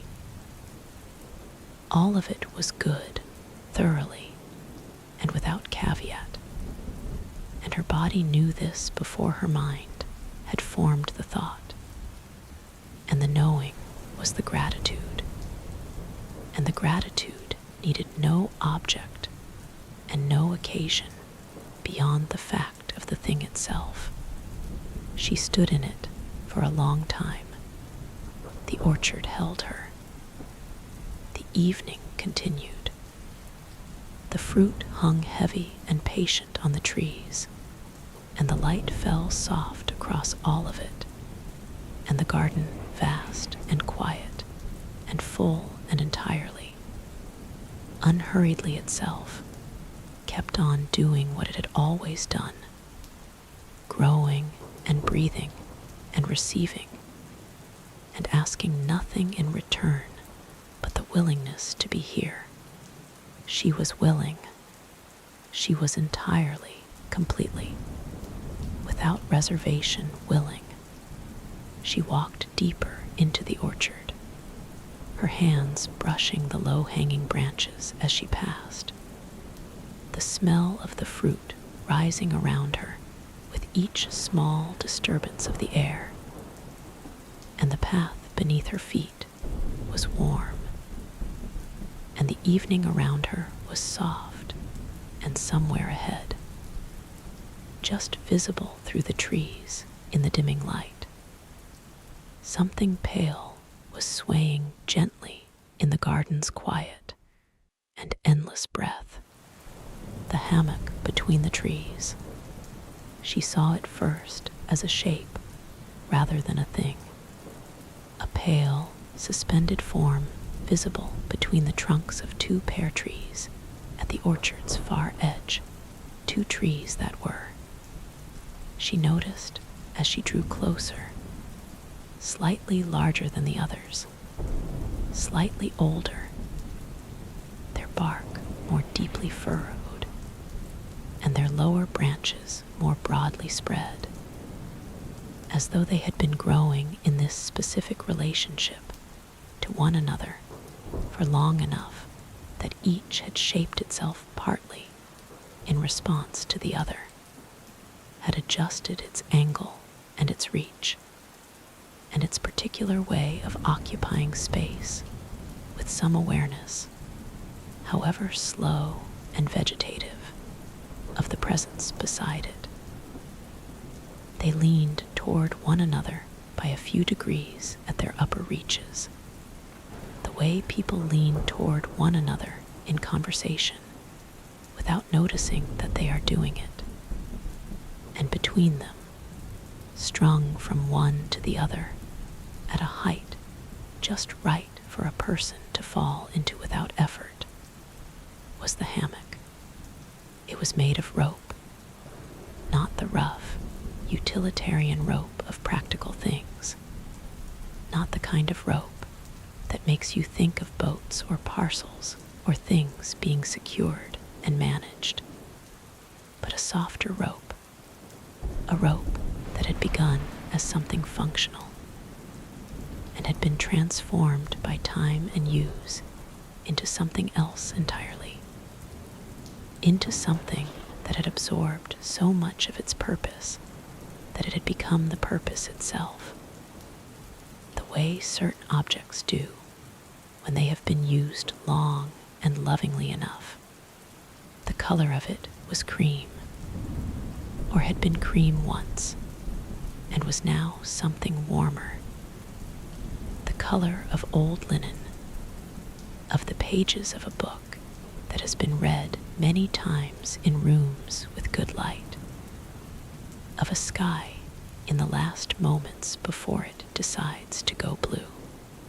It was woven in wide, open diamonds, each one large enough to let the evening air move through freely, and it hung in a long, easy curve between the two trees, not taut, not slack, but with exactly the right amount of give, the curve of something that has found its proper tension and has rested there without adjustment for a very long time. She stood at the edge of it and looked at it for a moment before she did anything else. This was something the garden had been teaching her, or perhaps something the garden had been allowing her to remember, which is a different thing, and in certain ways a more important one. The value of looking before acting, of taking the moment before the gesture, of letting a thing be itself in your awareness before you do anything to it or with it. In her ordinary life, she moved through spaces with the forward-leaning momentum of someone perpetually arriving somewhere, perpetually in the early stages of whatever came next. She sat down before she had finished deciding to sit down. She reached for things before she had fully seen them. She was already in the middle of the doing before the wanting had properly formed. And this meant that a great many moments passed through her without being received, without being registered in the full and present way that makes a moment into something that stays. But here, in this garden, on this evening, she looked. She looked at the hammock, and she saw it completely. The cream rope, and the open diamonds, and the long, easy curve of it between the two leaning trees, and the way the evening light came through the orchard canopy and fell across it in pieces, warm gold and cool shadow alternating along its length in a pattern that changed with every small movement of the leaves above. She saw the two trees that held it, their deeply grooved bark and their spreading lower branches, and the way their roots emerged from the earth at their bases in great, slow, powerful ridges, anchoring them to the ground with a thoroughness that made the hanging of the hammock between them feel not merely practical, but right, feel like a thing that could only be properly trusted to these particular trees in this particular relationship to one another. She saw the small patch of ground beneath the hammock, the moss there deeper and more undisturbed than the moss anywhere else she had walked in this garden, as though even the ground beneath the hammock had been kept in a particular state of readiness, had understood its purpose, and had honored it accordingly. She saw all of this, and then, without thinking about it in any way that could be called deliberation, she sat down into it. The receiving of her weight was extraordinary. She had expected the hammock to swing sharply, to protest the sudden introduction of a body into its resting state, to require the effortful negotiation that hammocks in her experience generally required, the undignified scramble, the overcorrection, the moment of feeling certain you are about to be deposited onto the ground before finally, awkwardly, finding the still point.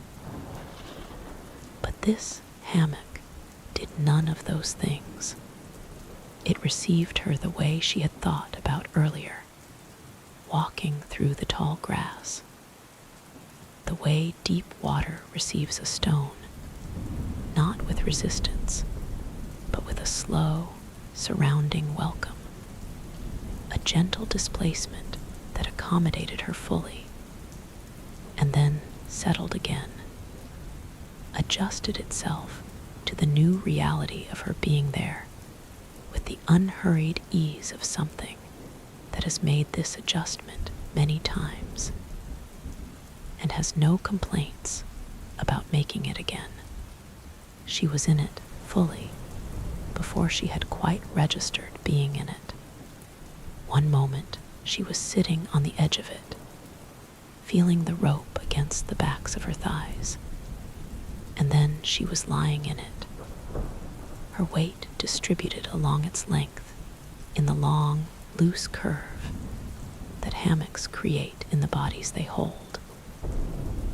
A curve that is not the curve of a bed or a chair or any designed piece of furniture, but something more organic, more specific to this particular intersection of gravity and rope, and the angle of two trees in an orchard on a late October evening, a curve that felt less like being held by a thing and more like being held by the idea of being held, the abstract and perfect concept of it made real in rope and warm air.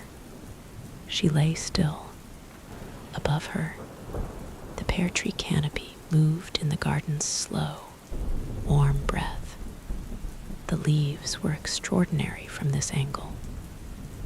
She had been looking at them from below all evening, from the standing position, the walking position, the occasional pausing to look up position. But lying in the hammock, lying flat and still, with nothing to do and nowhere to go, and the whole of the canopy spread above her like a second sky, she saw them differently. She saw them as a world, as a complete and self-sufficient system of movement and light and relationship.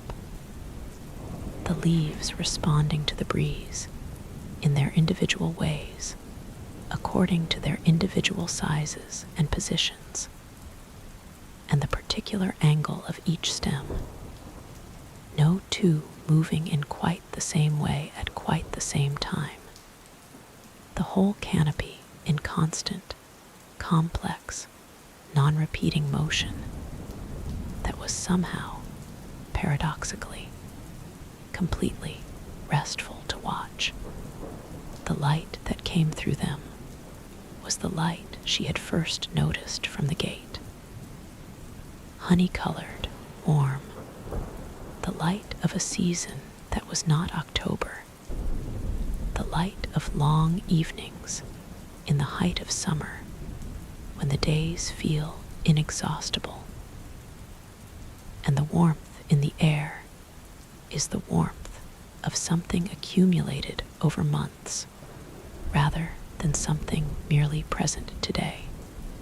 It came through the leaves in pieces, in shifting, overlapping, continuously reorganizing pieces, and fell across her in a pattern that her mind made no attempt to track or predict, that she simply allowed to be what it was.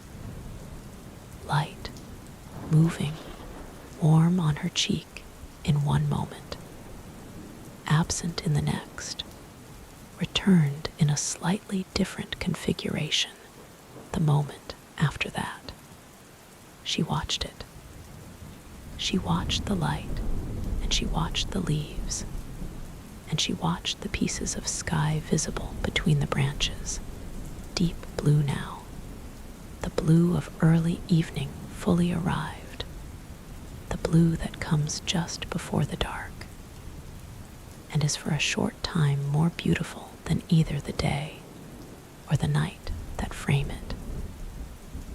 In two of the patches of sky, she could already see stars, not the first stars she had noticed earlier, not those tentative early arrivals, but confident stars, established stars, stars that had clearly decided the evening was sufficiently advanced to justify their full presence, and were now simply there, doing what stars do, being steady and clear and indifferent to everything below them in a way that is, paradoxically, deeply comforting. She breathed in. The smell of the orchard was around her. The apples and the pears and the unknown dark fruit with its spiced warmth, all of it deepening slightly as the evening cooled. The way smells deepen in the cooler air, become more themselves, more concentrated. The volatile compounds that carry scent slowing slightly in the lower temperature and lingering longer in the air rather than dispersing quickly. She breathed it all in and held it for a moment and then breathed it out. And in the breathing out, she felt something she had been noticing in smaller increments all evening. A loosening, a releasing, a subtle but unmistakable decrease in the tension she carried in her body as a matter of habitual course. Her jaw had been tight, she realized. She had not known her jaw was tight, had not been aware of it as a sensation or a choice, had simply been carrying it as she carried the tension in her shoulders and the slight, constant forward lean of her head and the small, persistent contraction somewhere behind her sternum that she had come to think of simply as herself, as the baseline of her own physical experience, the texture of being her, but lying in the hammock with the canopy above her and the orchard smell around her, and the light moving across her face, her jaw had unclenched, and the unclenching was so palpable and so sudden that she almost said something aloud, almost made a sound of recognition, of relief, of something between the two. She said nothing. She simply let it be unclenched. She simply lay there with her jaw where it was supposed to be and her shoulders where they were supposed to be, and the whole weight of her distributed along the length of the hammock in its long, easy curve, and she breathed, and the garden breathed, and the difference between the two seemed, in this moment, less absolute than it usually did. The bees arrived gradually. The way the bees in this garden did everything, without announcement, without the sudden, startling interruption of their entrance, but as a slow addition to the garden's existing music, a new voice finding its place in a conversation already in progress.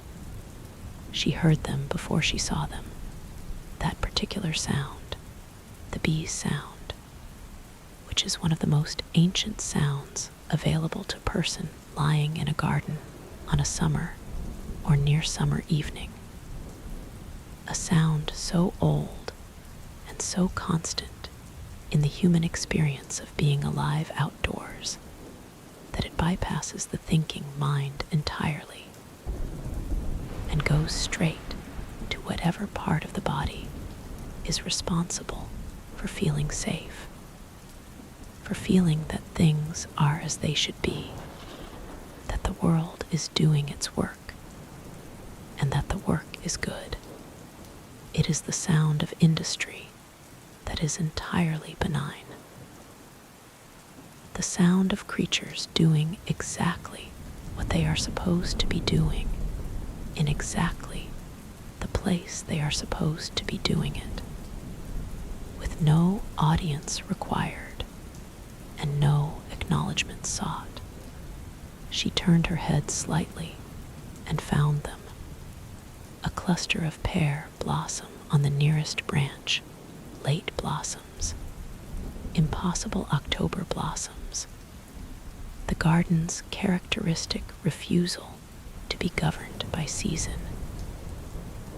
And moving among them, 3 or 4 bees, their bodies dense and purposeful, their movement between the flowers following some logic she could not access, but could entirely trust, the logic of a creature that has been doing this specific thing for longer than human memory reaches, and has refined the doing of it to a state of complete and beautiful efficiency.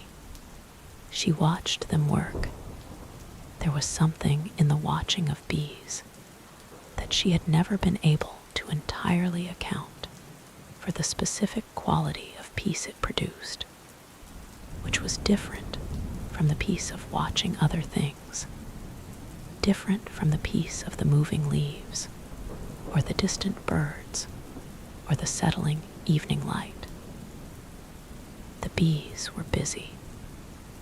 The bees were among the busiest creatures she could think of, and yet the watching of them was among the most restful experiences available. She had thought about this before, idly, in the way you think about things that interest you without urgency, without the need to arrive at a conclusion.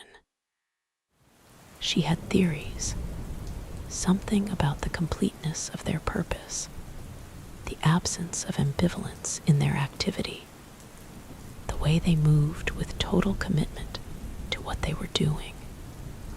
No part of them elsewhere, no part of their attention divided or held in reserve. Or perhaps it was simpler than that. Perhaps it was simply that they were alive, and the living of them was entirely visible. The movement, the sound, the purposeful navigation between the flowers, and that there is something deeply settling about being in the presence of life that is entirely itself, entirely expressed, entirely without the self-consciousness that makes human living so much more complicated and so much more exhausting. She watched them until they moved away, following their own paths through the orchard. And then she turned her eyes back to the canopy. Her breathing had changed. She noticed this at some point. She could not have said exactly when. It was not the kind of change that announces itself, but the kind that you find yourself already in the middle of, already past the transition, already on the other side of something without having watched yourself cross it. But her breathing had changed, and the change was this. It was slower. Each breath was taking longer than the last breath had taken, requiring less effort, arriving more fully. The inhale going deeper, and the exhale releasing more completely, as though her lungs were remembering a capacity they had not used in some time. A fuller way of doing the thing they were always doing. A more generous version of the most basic act. She had read, somewhere, sometime, the simple physiological fact that the breath is the one bodily system that operates both automatically and under conscious control. That it will do its work without attention, but that attention changes it. That the deliberate slowing of breath sends signals to the nervous system that are, in their effects, indistinguishable from safety. She had read this and had noted it and had filed it in the category of things known but not practiced. Things understood in theory but rarely remembered in the moments when the practice would be most valuable, which is, of course, the category where most useful knowledge lives, for most people, most of the time. But she was practicing it now. Not deliberately, she had made no decision, had not said to herself, I will now breathe slowly and allow my nervous system to receive the signal of safety.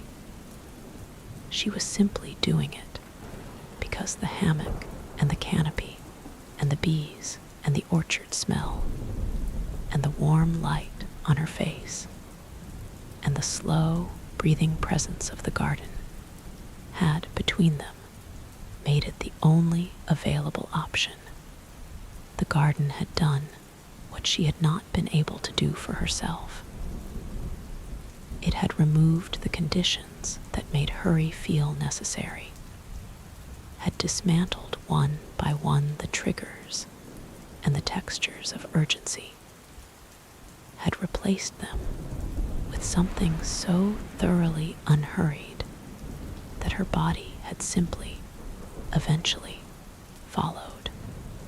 One breath, longer than the last. Another, deeper. The exhale releasing something that she felt, but could not name.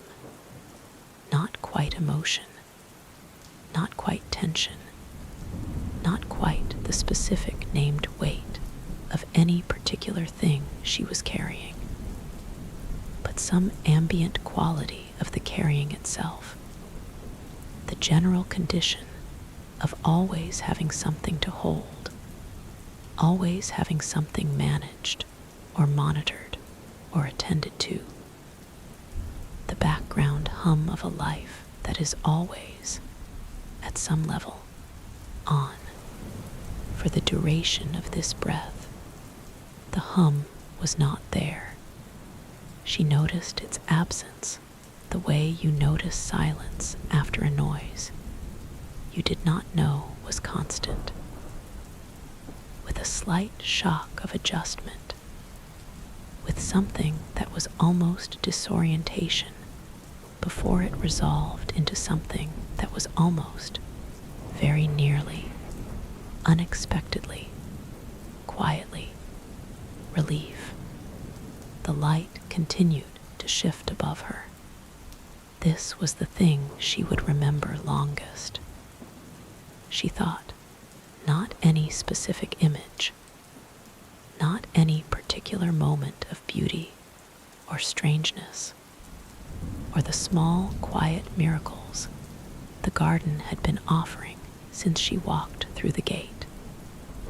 But this, the continuous, patient, unrepeating movement of light through leaves, the way it had accompanied her all evening without calling attention to itself, without making any demands, without asking her to look or to appreciate or to do anything at all in response to it. Simply being there, simply doing its light through leaves thing, available to her or not as she chose, making no distinction between being watched and not being watched. She thought about this, about the quality of things that behave the same whether they are observed or not. The leaves were the same leaves whether she looked at them or not. The bees were the same bees. The orchard's smell rose and deepened and found its own level regardless of whether she was breathing it in with attention or letting it pass unregistered. The garden was entirely and continuously itself, without performance, without the adjustment that living things so often make in the presence of an audience, without the shift in quality or character that happens when something becomes aware of being seen. This was, she thought, a kind of integrity, the absolute consistency of being what you are without reference to whether anyone is watching. She could think of very few things in her life that had this quality. She could think of very few moments in her own behavior that had it. She was, like most people, somewhat different when observed, slightly more composed, slightly more deliberate, slightly more the version of herself that she wished herself to be rather than the version that simply was. The gap between these two versions was not large. It was not the gap of dishonesty or performance or deliberate self-concealment. It was simply the ordinary human adjustment, the unconscious editing that happens in the presence of other eyes, the small, constant calibration of the self to its audience. But here, in the hammock, in the orchard, In the garden, with no one watching, and nothing requiring anything of her, there was no audience, and therefore no adjustment. She was simply herself, not the edited version, not the composed version, not the capable and functional version that got through the days, but the whole version, the unmanaged version, the version that included the tiredness and the occasional inexplicable sadness, and the jaw that had been clenched, for she didn't know how long, and the shoulders that lived near the ears, and the persistent, unearned feeling that there was always something she was failing to do well enough. All of that was her too, and the garden held all of it. The hammock held all of it. Its rope neither judging the weight nor managing it, but simply receiving it, simply bearing it with the patient, practiced ease of something built for exactly this purpose. She lay in it, and she let herself be held. Her eyes grew heavy. She noticed this as a sensation rather than as information, as a physical reality that arrived in her body before it arrived in her mind, the way genuine tiredness always does. The tiredness of a body that has been given permission to acknowledge what it is rather than continuing to perform what is required of it. Her eyelids were simply heavier than they had been a few minutes ago. The effort of keeping them open was incrementally greater, the reward of keeping them open incrementally less.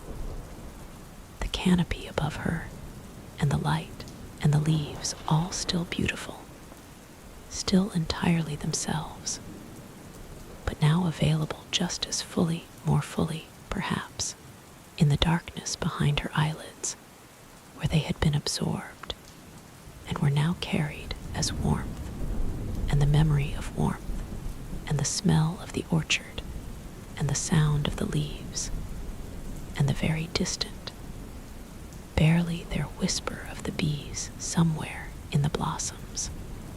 She did not fight it. There was nothing here to fight. There was no reason for vigilance, no low-level monitoring of the environment that was her habitual nighttime companion, the part of her that did not fully sleep, but kept one small, tired eye open against the possibility of something needing attention. That part was quiet.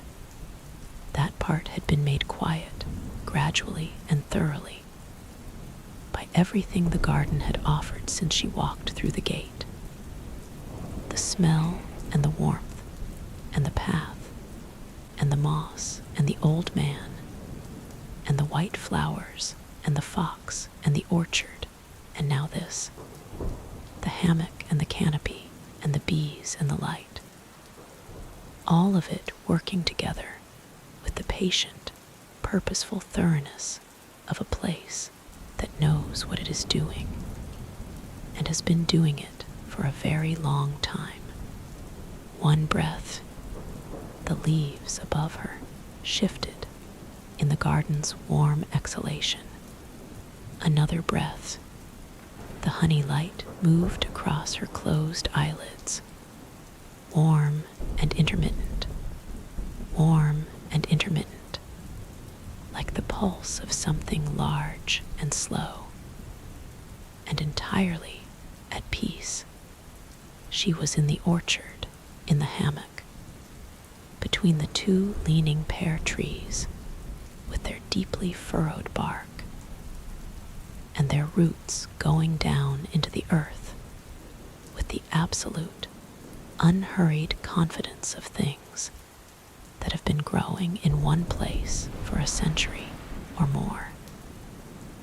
she was held. The rope was warm and soft beneath her, and the air above her was warm and full. And the garden around her was doing what it had always done, and would always do, growing and breathing, and being entirely itself, asking nothing, offering everything, holding without effort, without condition, without the faintest suggestion of ever putting her down. Everything she had brought into it. She did not fight it. She let her eyes close. She let her breathing slow to the breathing of someone almost asleep. That particular rhythm, deep and long, and spaced with the generous patience of a body that has finally, completely let go of the day. The garden kept her. The hammock kept her. The evening deepened around her into the first true dark, warm and soft and full of stars. And the pear trees kept their long, faithful watch above her, their leaves still moving in the garden's breath, the light still shifting through them in its continuous, patient, entirely beautiful way. Not for her, now, not for any audience, but simply because that is what light through leaves does. Simply because that is what the garden is.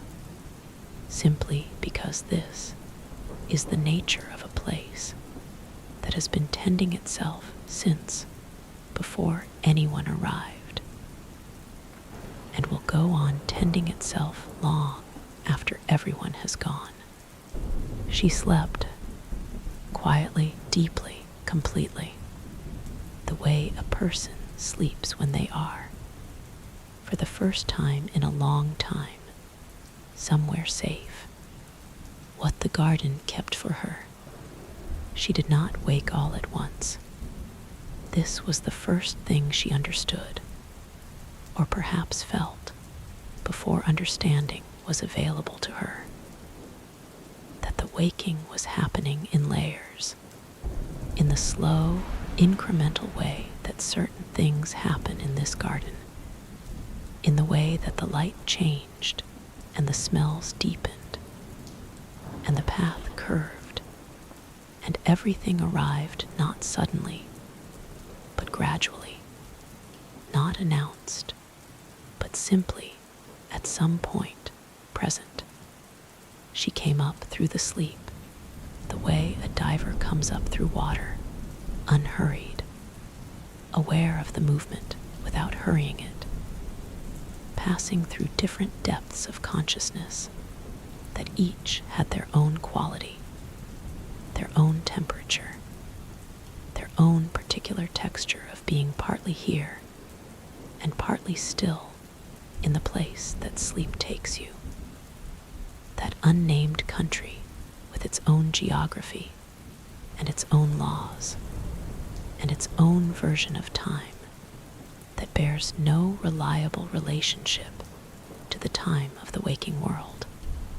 She was aware of the hammock first, not as a thought, not as the verbal identification of rope and curve and the two pear trees and all the rest of it, but as a sensation, as the immediate bodily knowledge of what was beneath her and around her, the warmth of the rope against her back, the long, easy curve of her own body suspended in it, the slight, continuous movement of it in the garden's breath, that slow rocking that was less like being moved and more like being reminded, gently and repeatedly, that the air was alive, that the evening was alive, that everything around her was in its own quiet, constant motion, even in the stillness. She kept her eyes closed, not from reluctance to wake.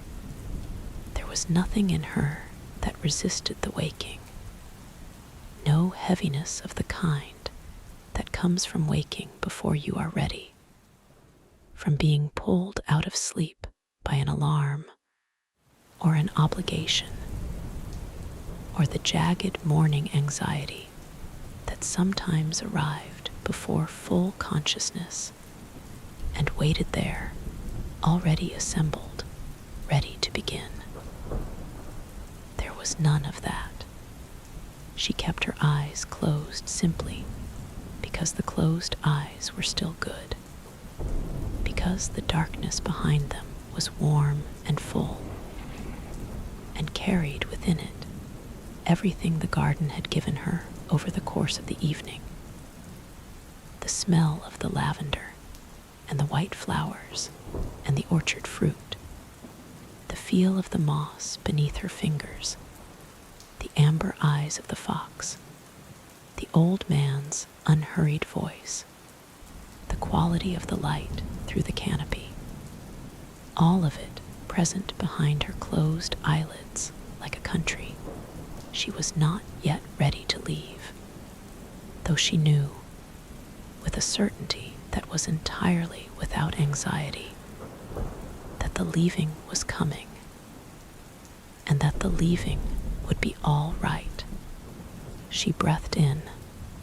The orchard smell was still there, changed slightly by the passage of whatever time had passed, cooler now.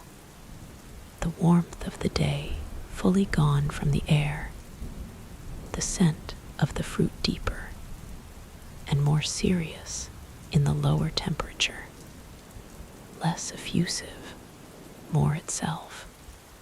She breathed it in and held it and breathed it out, and in the breathing she felt the full measure of the rest she had been given, felt it not as an absence of tiredness, though the tiredness was gone, or mostly gone, or changed into something that was no longer tiredness, but was something more like the pleasant, inhabited heaviness of a body that has been genuinely used, genuinely rested, genuinely returned to some version of itself that it had been away from for a while. She opened her eyes. The sky above the pear tree canopy was a color she did not have a single word for.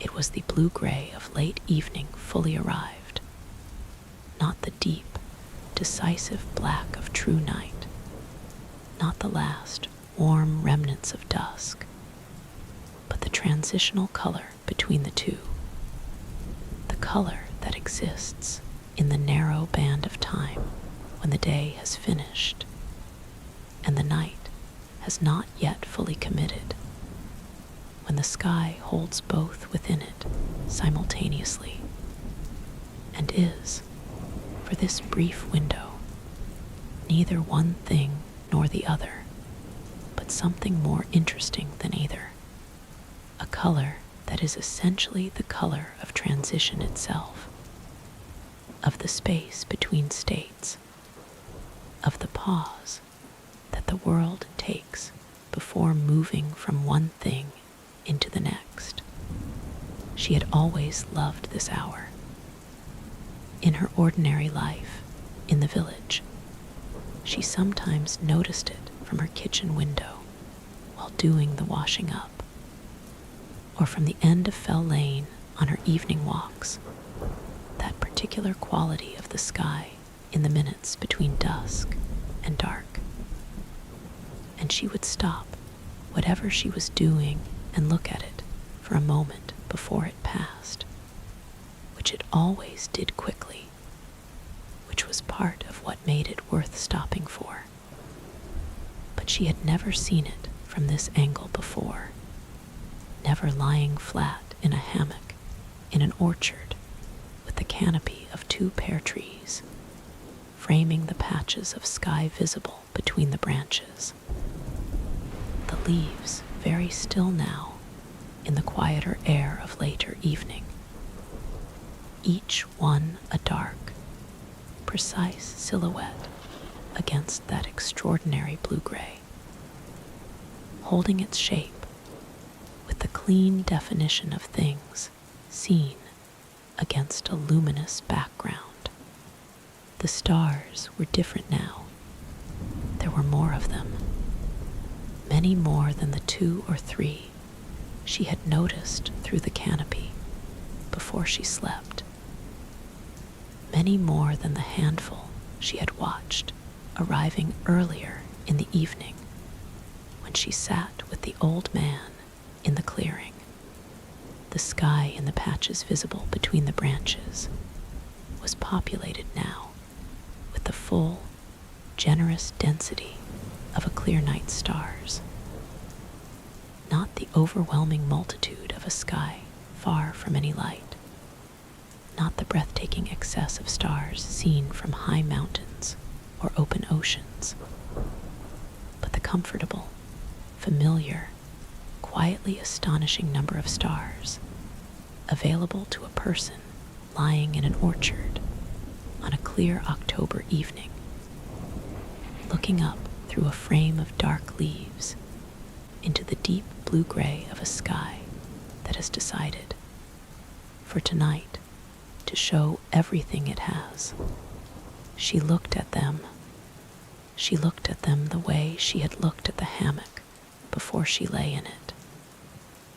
The way the garden had been teaching her to look at things all evening, completely, without hurry, without the part of the mind that is always already moving to the next thing, interrupting the looking with its impatience. She looked at them one at a time and in clusters and as a whole, and she felt the looking as a physical thing, a kind of reaching, the eyes going outward into the enormous distance between here and there, the body still and the gaze extending beyond itself into that incomprehensible depth. And something in the extending that was, she found, deeply and specifically satisfying in a way she could not entirely account for. Perhaps it was simply the scale of it, the reminder, delivered quietly and without commentary, of proportion, of the actual proportions of things, the actual size of the night, sky relative to the actual size of a person lying in a hammock in an orchard, the actual distance between the nearest star and the concerns she had carried into this garden with her on a Thursday evening in late October, concerns which were real and which she was not dismissing, but which were also, in the light of that distance, a particular size. Not small, not insignificant, but a size she could hold, a size that was containable, a size that was hers, and not the size of everything. She breathed. The stars stayed where they were. When she finally moved, it was slowly and without urgency, the movement of a body that has been thoroughly rested and is returning to itself at its own pace. She shifted her weight to one side, felt the hammock respond, and then sat up. And the sitting up felt different from sitting up in the morning, or sitting up at her desk, or sitting up in any of the positions she usually moved through. It felt like a choice made from a place of sufficiency rather than necessity, the movement of a person who is ready to move rather than a person who must. She sat on the edge of the hammock for a moment, her feet finding the mossy ground, coolness of the moss coming through her boots in a way she could feel even through the leather. The orchard was dim around her, the trees dark shapes against a slightly less dark sky, their fruit invisible now, but present in the smell that hung in the still, cool air, that warm, spiced, complex smell that she knew she would carry with her, that she would notice suddenly on some future evening, and not immediately know what it recalled, and then know.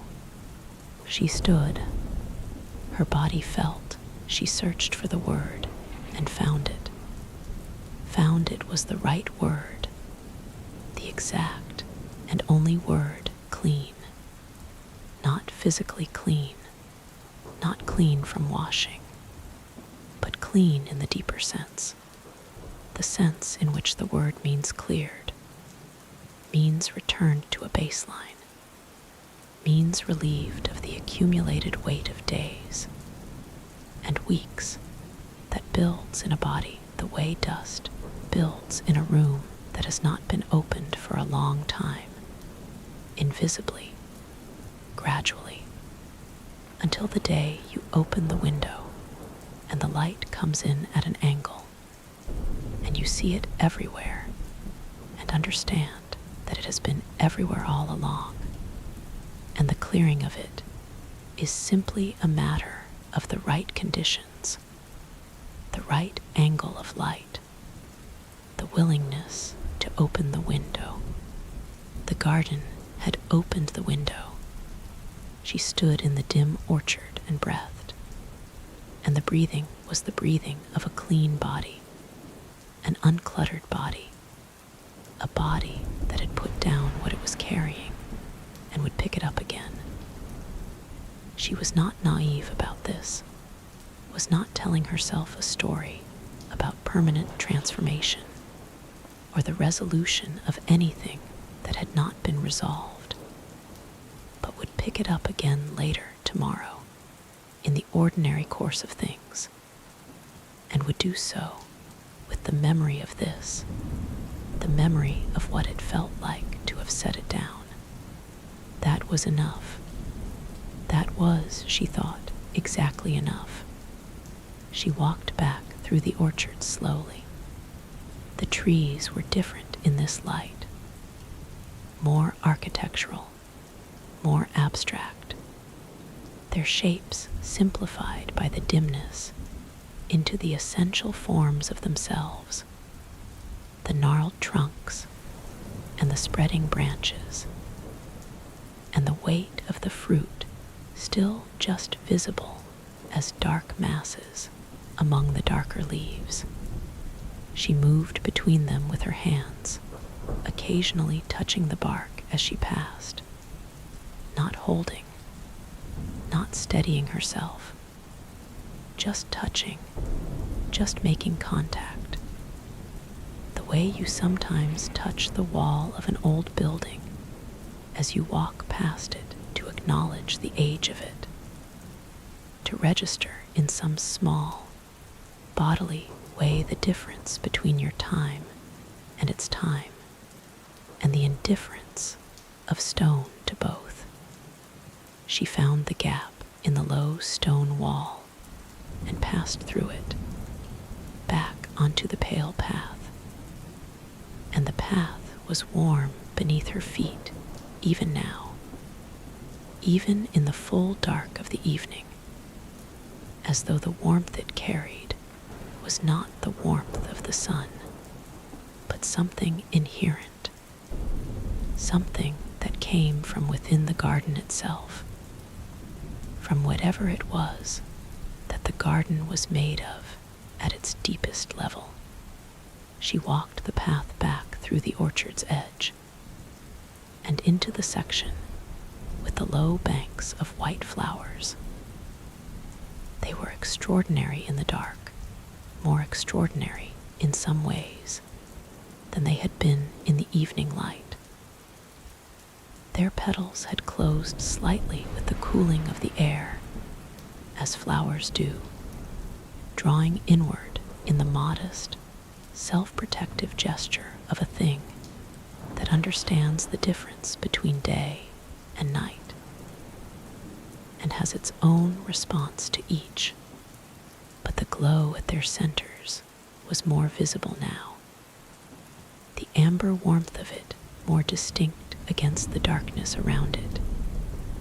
Each flower a small, steadfast point of light along the bank, like a row of candles set out by careful hands at the edge of a path to guide someone home. She paused and looked at them. She thought about what it meant, that glow. She thought about it not as a question requiring an answer, but as something to hold, a quality to consider. The way you consider a piece of music or a painting, not asking what it means, but asking what it is, what it does, what it changes in the person experiencing it. The flowers glowed in the darkness and did not need her to understand them. They were simply there, as they had been all along, as they would be when she was gone, glowing with that small, faithful, interior warmth, asking nothing, offering their light to the dark path, regardless of whether anyone was walking along it to receive it. She walked on. The clearing with the bench and the fountain was ahead of her. She recognized it before she reached it by the sound of the water. That low, continuous turning she had first heard when she was still some distance away, and which had remained in the background of the garden sound since then, a constant, unhurried note beneath all the other notes. She had not noticed it stopping, which meant it had not stopped, which meant it had been there all along, through the walk and the orchard and the hammock and the sleep. Patient and continuous and entirely indifferent to whether anyone was nearby to hear it. She entered the clearing and stood beside the fountain. The bench was empty. Of course it was. She had not expected the old man to be there, had felt no particular anticipation of finding him. But the emptiness of the bench was still a thing she registered, still a presence of its own kind. The way the absence of a person from a place they have inhabited always leaves something of them in the air, some quality of having been there that is not nothing, that is in fact something that the place holds for a while before it disperses.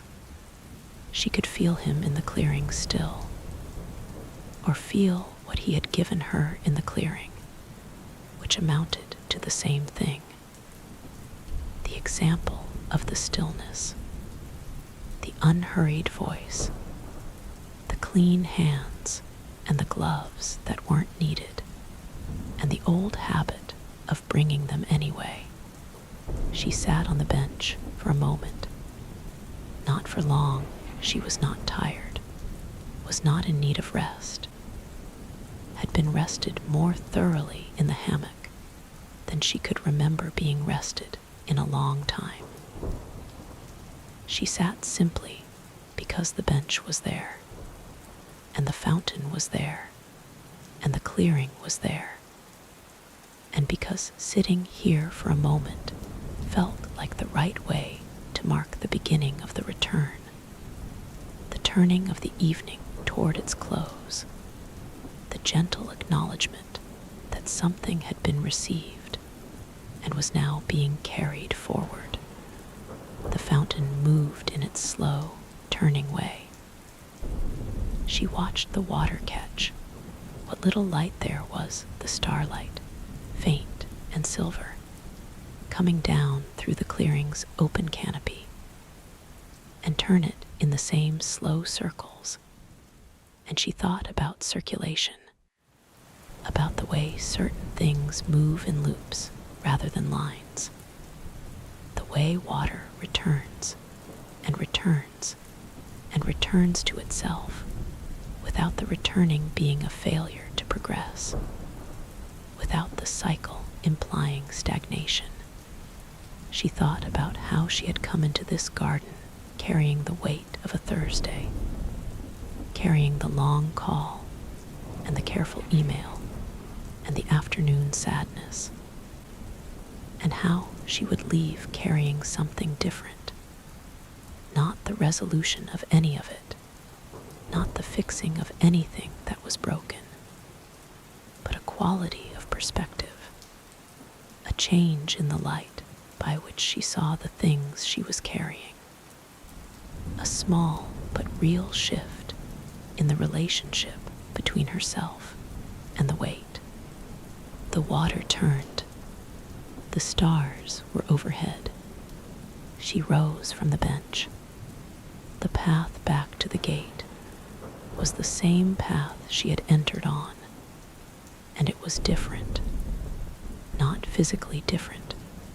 The lavender rows were still there on either side, still dense and fragrant even in the dark, their purple blossoms just visible as deeper shadows against the general shadow of the night, still swaying in the garden's breath with that dry, papery rustle that she had loved from the beginning. The path was still warm and pale beneath her feet.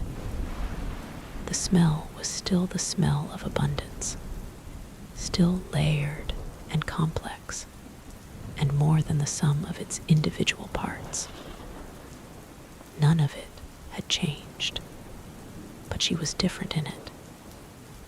And being different in it made it different, which is one of the fundamental truths about the relationship between a person and a place.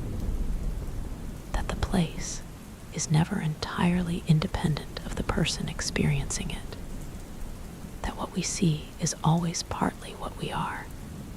That the same landscape entered on the same evening by two different people, or by the same person at two different points in their life, will be, in some real and irreducible sense, a different landscape. She had entered this garden on a Thursday evening carrying Thursday's weight, and the garden had received her as it received everything, without judgment, without modification, with the simple and complete acceptance of something that has been open long enough to have learned that acceptance is not the same as endorsement, that receiving something does not mean becoming it, that a garden that has held many things over many years has learned to hold them without being altered by them. She had been altered, though, slightly, sufficiently, in the way that an evening of deep rest alters a person, not by changing anything fundamental, not by resolving the conditions that created the tiredness, but by restoring a certain baseline, by returning to the body and the mind some portion of what had been drawn down, by demonstrating through the simple evidence of the experience that restoration is possible, that the body knows how to rest if it is given the conditions, that the conditions can be found, that the finding of them is not beyond her. She walked slowly through the lavender and thought about this. She thought about the conditions, about what it had taken. A gate that opened when she pressed it, a path that was warm, a smell that arrived before anything was visible, a clearing where the light was honey-colored and the moss was deep, an old man who said almost nothing and demonstrated everything, a fox that blinked with trust, an orchard full of impossible October fruit, a hammock between two faithful trees. She could not replicate any of this exactly. She understood that.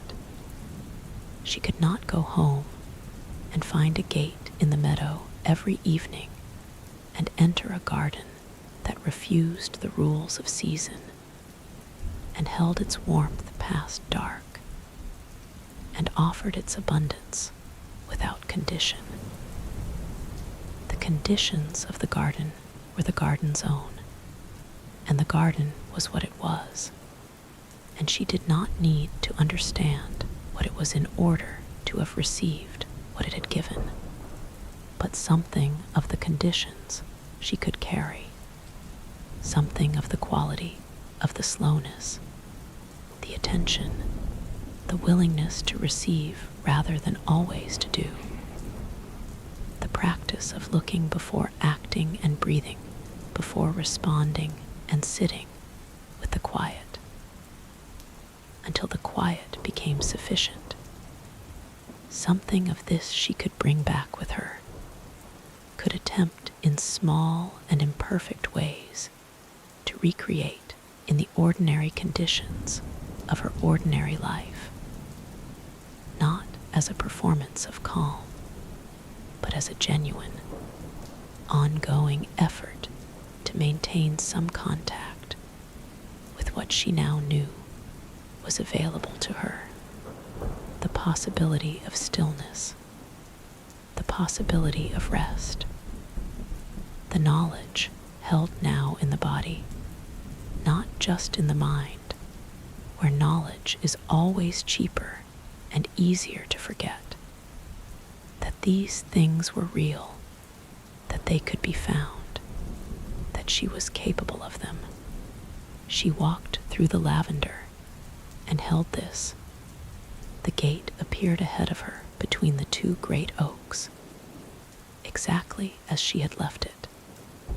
The dark iron wound with ivy, the autumn leaves in their deep wine red rustling faintly.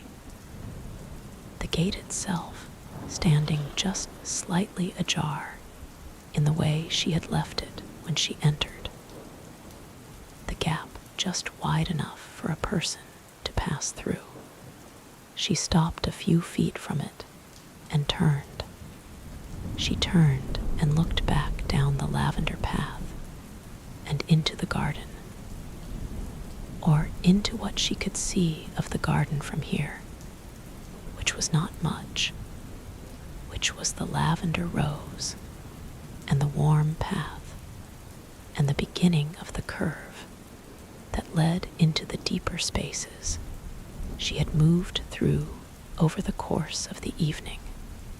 The garden was dark in the way that gardens are dark at night, not the hard, flat dark of interiors, not the dark of closed rooms and drawn curtains, but the living dark of outside, full of distinction, full of the different depths of different shadows, full of the shapes of things that are there even when the light is not there to show them, present in their own right, going about their own business in their own way in the hours when most things sleep.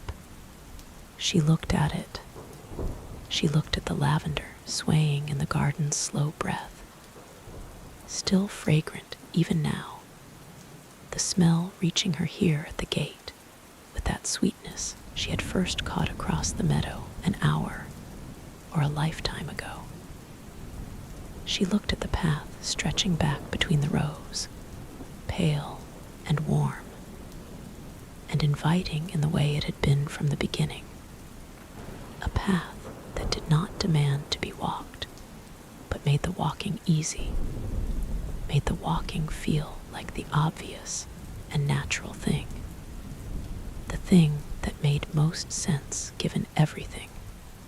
She looked at the stars above the lavender, visible here in the open sky above the path, more numerous than the stars she could see from her cottage window or from the village lanes, as though the garden either attracted stars or existed in a part of the sky where they were simply more generously distributed.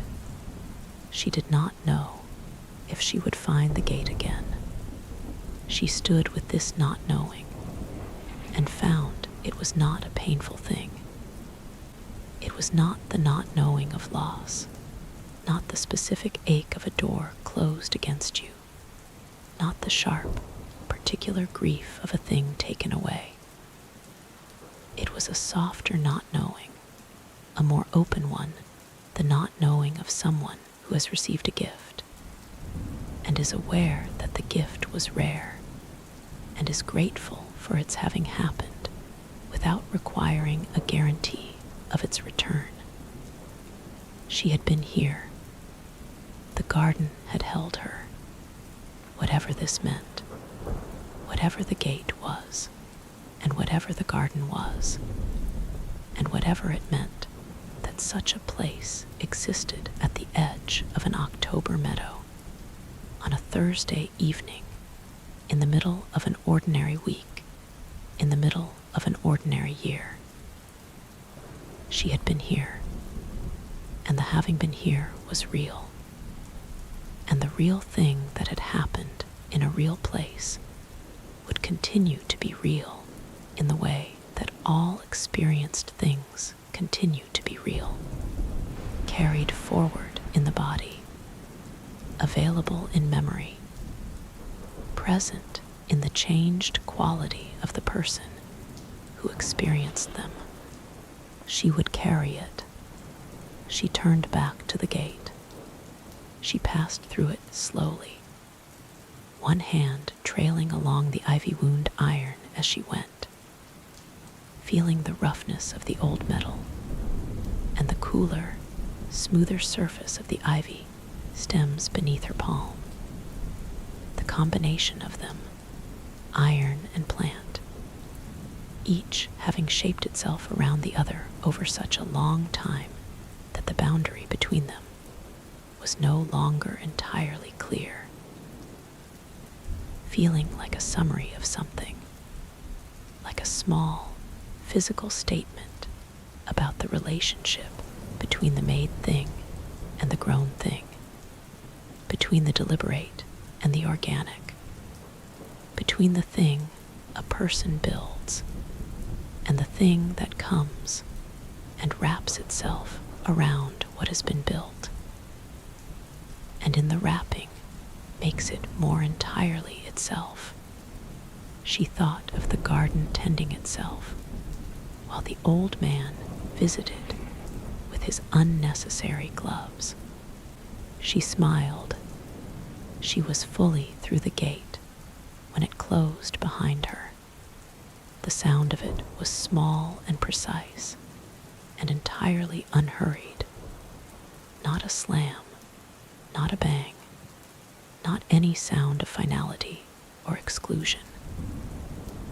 A click, a clean, soft, definitive click, the sound of a latch finding its place, of two pieces of metal meeting in the easy way of things that have been meeting in the same place for a very long time and know exactly how to find each other in the dark. She stood still for a moment on the meadow side of the gate, in the cool October air, in the clear, open, moonlit space of the south meadow in the late evening, and she breathed. The air here was different. Not worse, not after everything the garden had given her, not diminished in comparison, not the flat disappointment of returning from somewhere extraordinary to somewhere ordinary. It was simply different, cool and clean, and carrying the smell of meadow grass and autumn earth and the faint, familiar wood smoke of the village somewhere in the distance. The smell of ordinary evenings in an ordinary village where people were settling into their houses and their routines and their small, sufficient warmths. She breathed it in. It was good. It was, in its own way, in the way of all familiar and specific things that are yours, that belong to your particular life in your particular place. It was good. She began to walk. The meadow grass was silver in the moonlight, each blade catching the light at its own angle and returning it in a slightly different way, so that the whole meadow in the light of the nearly full moon was not uniformly silver, but variously silver, shimmeringly silver, silver in a dozen subtle gradations that the eye barely separated. But the body felt as a kind of richness, a kind of generosity in the world's ordinary offering of light and grass and a clear October night. Her footsteps were quiet in the long grass. The village lights were ahead of her, small and warm, and scattered along the line of the lane. The windows of houses with people inside them doing the 10 o'clock things, the late evening things, the winding down things, the getting ready for bed things that she knew and recognized as the texture of this hour in this place, the sound of a world preparing to rest. She walked toward them without hurrying. She walked the way she had walked the paths in the garden, at the pace that felt right, which was slower than her usual pace, slower than the forward-leaning momentum of her ordinary evenings, the pace of someone who has been reminded of the value of moving through rather than past, of receiving the ground beneath her feet and the air around her and the stars overhead as the real and present things they were rather than as the backdrop to the next thought, the next plan, the next small anxiety of a life perpetually in motion. The village was quiet when she came into it. The lane was empty. The cat from number 7 was sitting on its wall in the moonlight, watching her approach with the magnificent, unimpressed attention of a cat that has been sitting on walls watching people approach for many years and has formed its conclusions. She nodded at it as she had nodded at the robin on her way out, earlier in the evening, hours ago now, a different version of the evening, and it regarded her for a moment, and then looked away, satisfied or dissatisfied with what it had seen. There was no way to tell. She walked down Fell Lane. Her cottage was at the end of it, the windows dark, the garden at its front in its habitual state of elegant wildness, the old stone walls silver in the moonlight, the whole of it small and specific and entirely hers. She opened the door. The warmth of the house came out to meet her. The specific, accumulated warmth of a house that has been closed all day, that has been holding its own heat since morning, is warm in the way of lived-in places, in the way of spaces that carry within them the ongoing record of being inhabited. She stood in the doorway for a moment, one hand on the frame, and breathed it in. Then she went inside. She did not turn on many lights.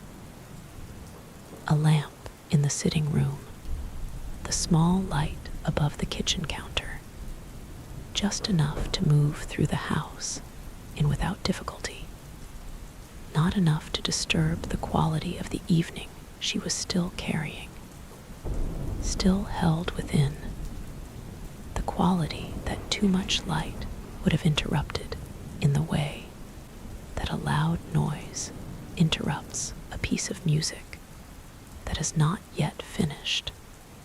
She filled a glass of water and drank it standing at the kitchen counter, and tasted the water as something real and specific and good, in the way that water is good when you have been outside in the cool night air, and your body knows what it needs. She moved through the small rooms of her house and turned off the lamp and climbed the stairs in the near dark, her hand on the banister, her feet finding the familiar steps with the automatic bodily knowledge of someone who has climbed the same stairs in the dark many times and trusts the knowing. Her bedroom was cool and quiet. She opened the window a small way, just enough for the night air to come in, just enough to let the smell of the garden and the lane and the distant fields be present in the room while she slept. A thin, clean current of outside air to move through the warmth of the inside. She undressed. She got into bed. The sheets were cool against her skin, and then warm. And the pillow was exactly what a pillow should be at the end of an evening like this. And the darkness of the room was the good, full darkness of a room with its curtains drawn, and the night outside, and the whole long day finally, completely done. She lay still. She did not run through the day. She did not assemble the list for tomorrow, did not rehearse the things undone, did not begin the low, habitual audit of her own adequacy that so often accompanied the transition into sleep. She lay still, and she felt the bed beneath her and the air from the open window on her face, and the quality of quiet that the room held, and behind all of it, faint now, carried rather than present, the memory of a smell rather than the smell itself. The lavender, still there, still sweet, still holding the warmth of the garden in its molecules. She closed her eyes. The garden was still there.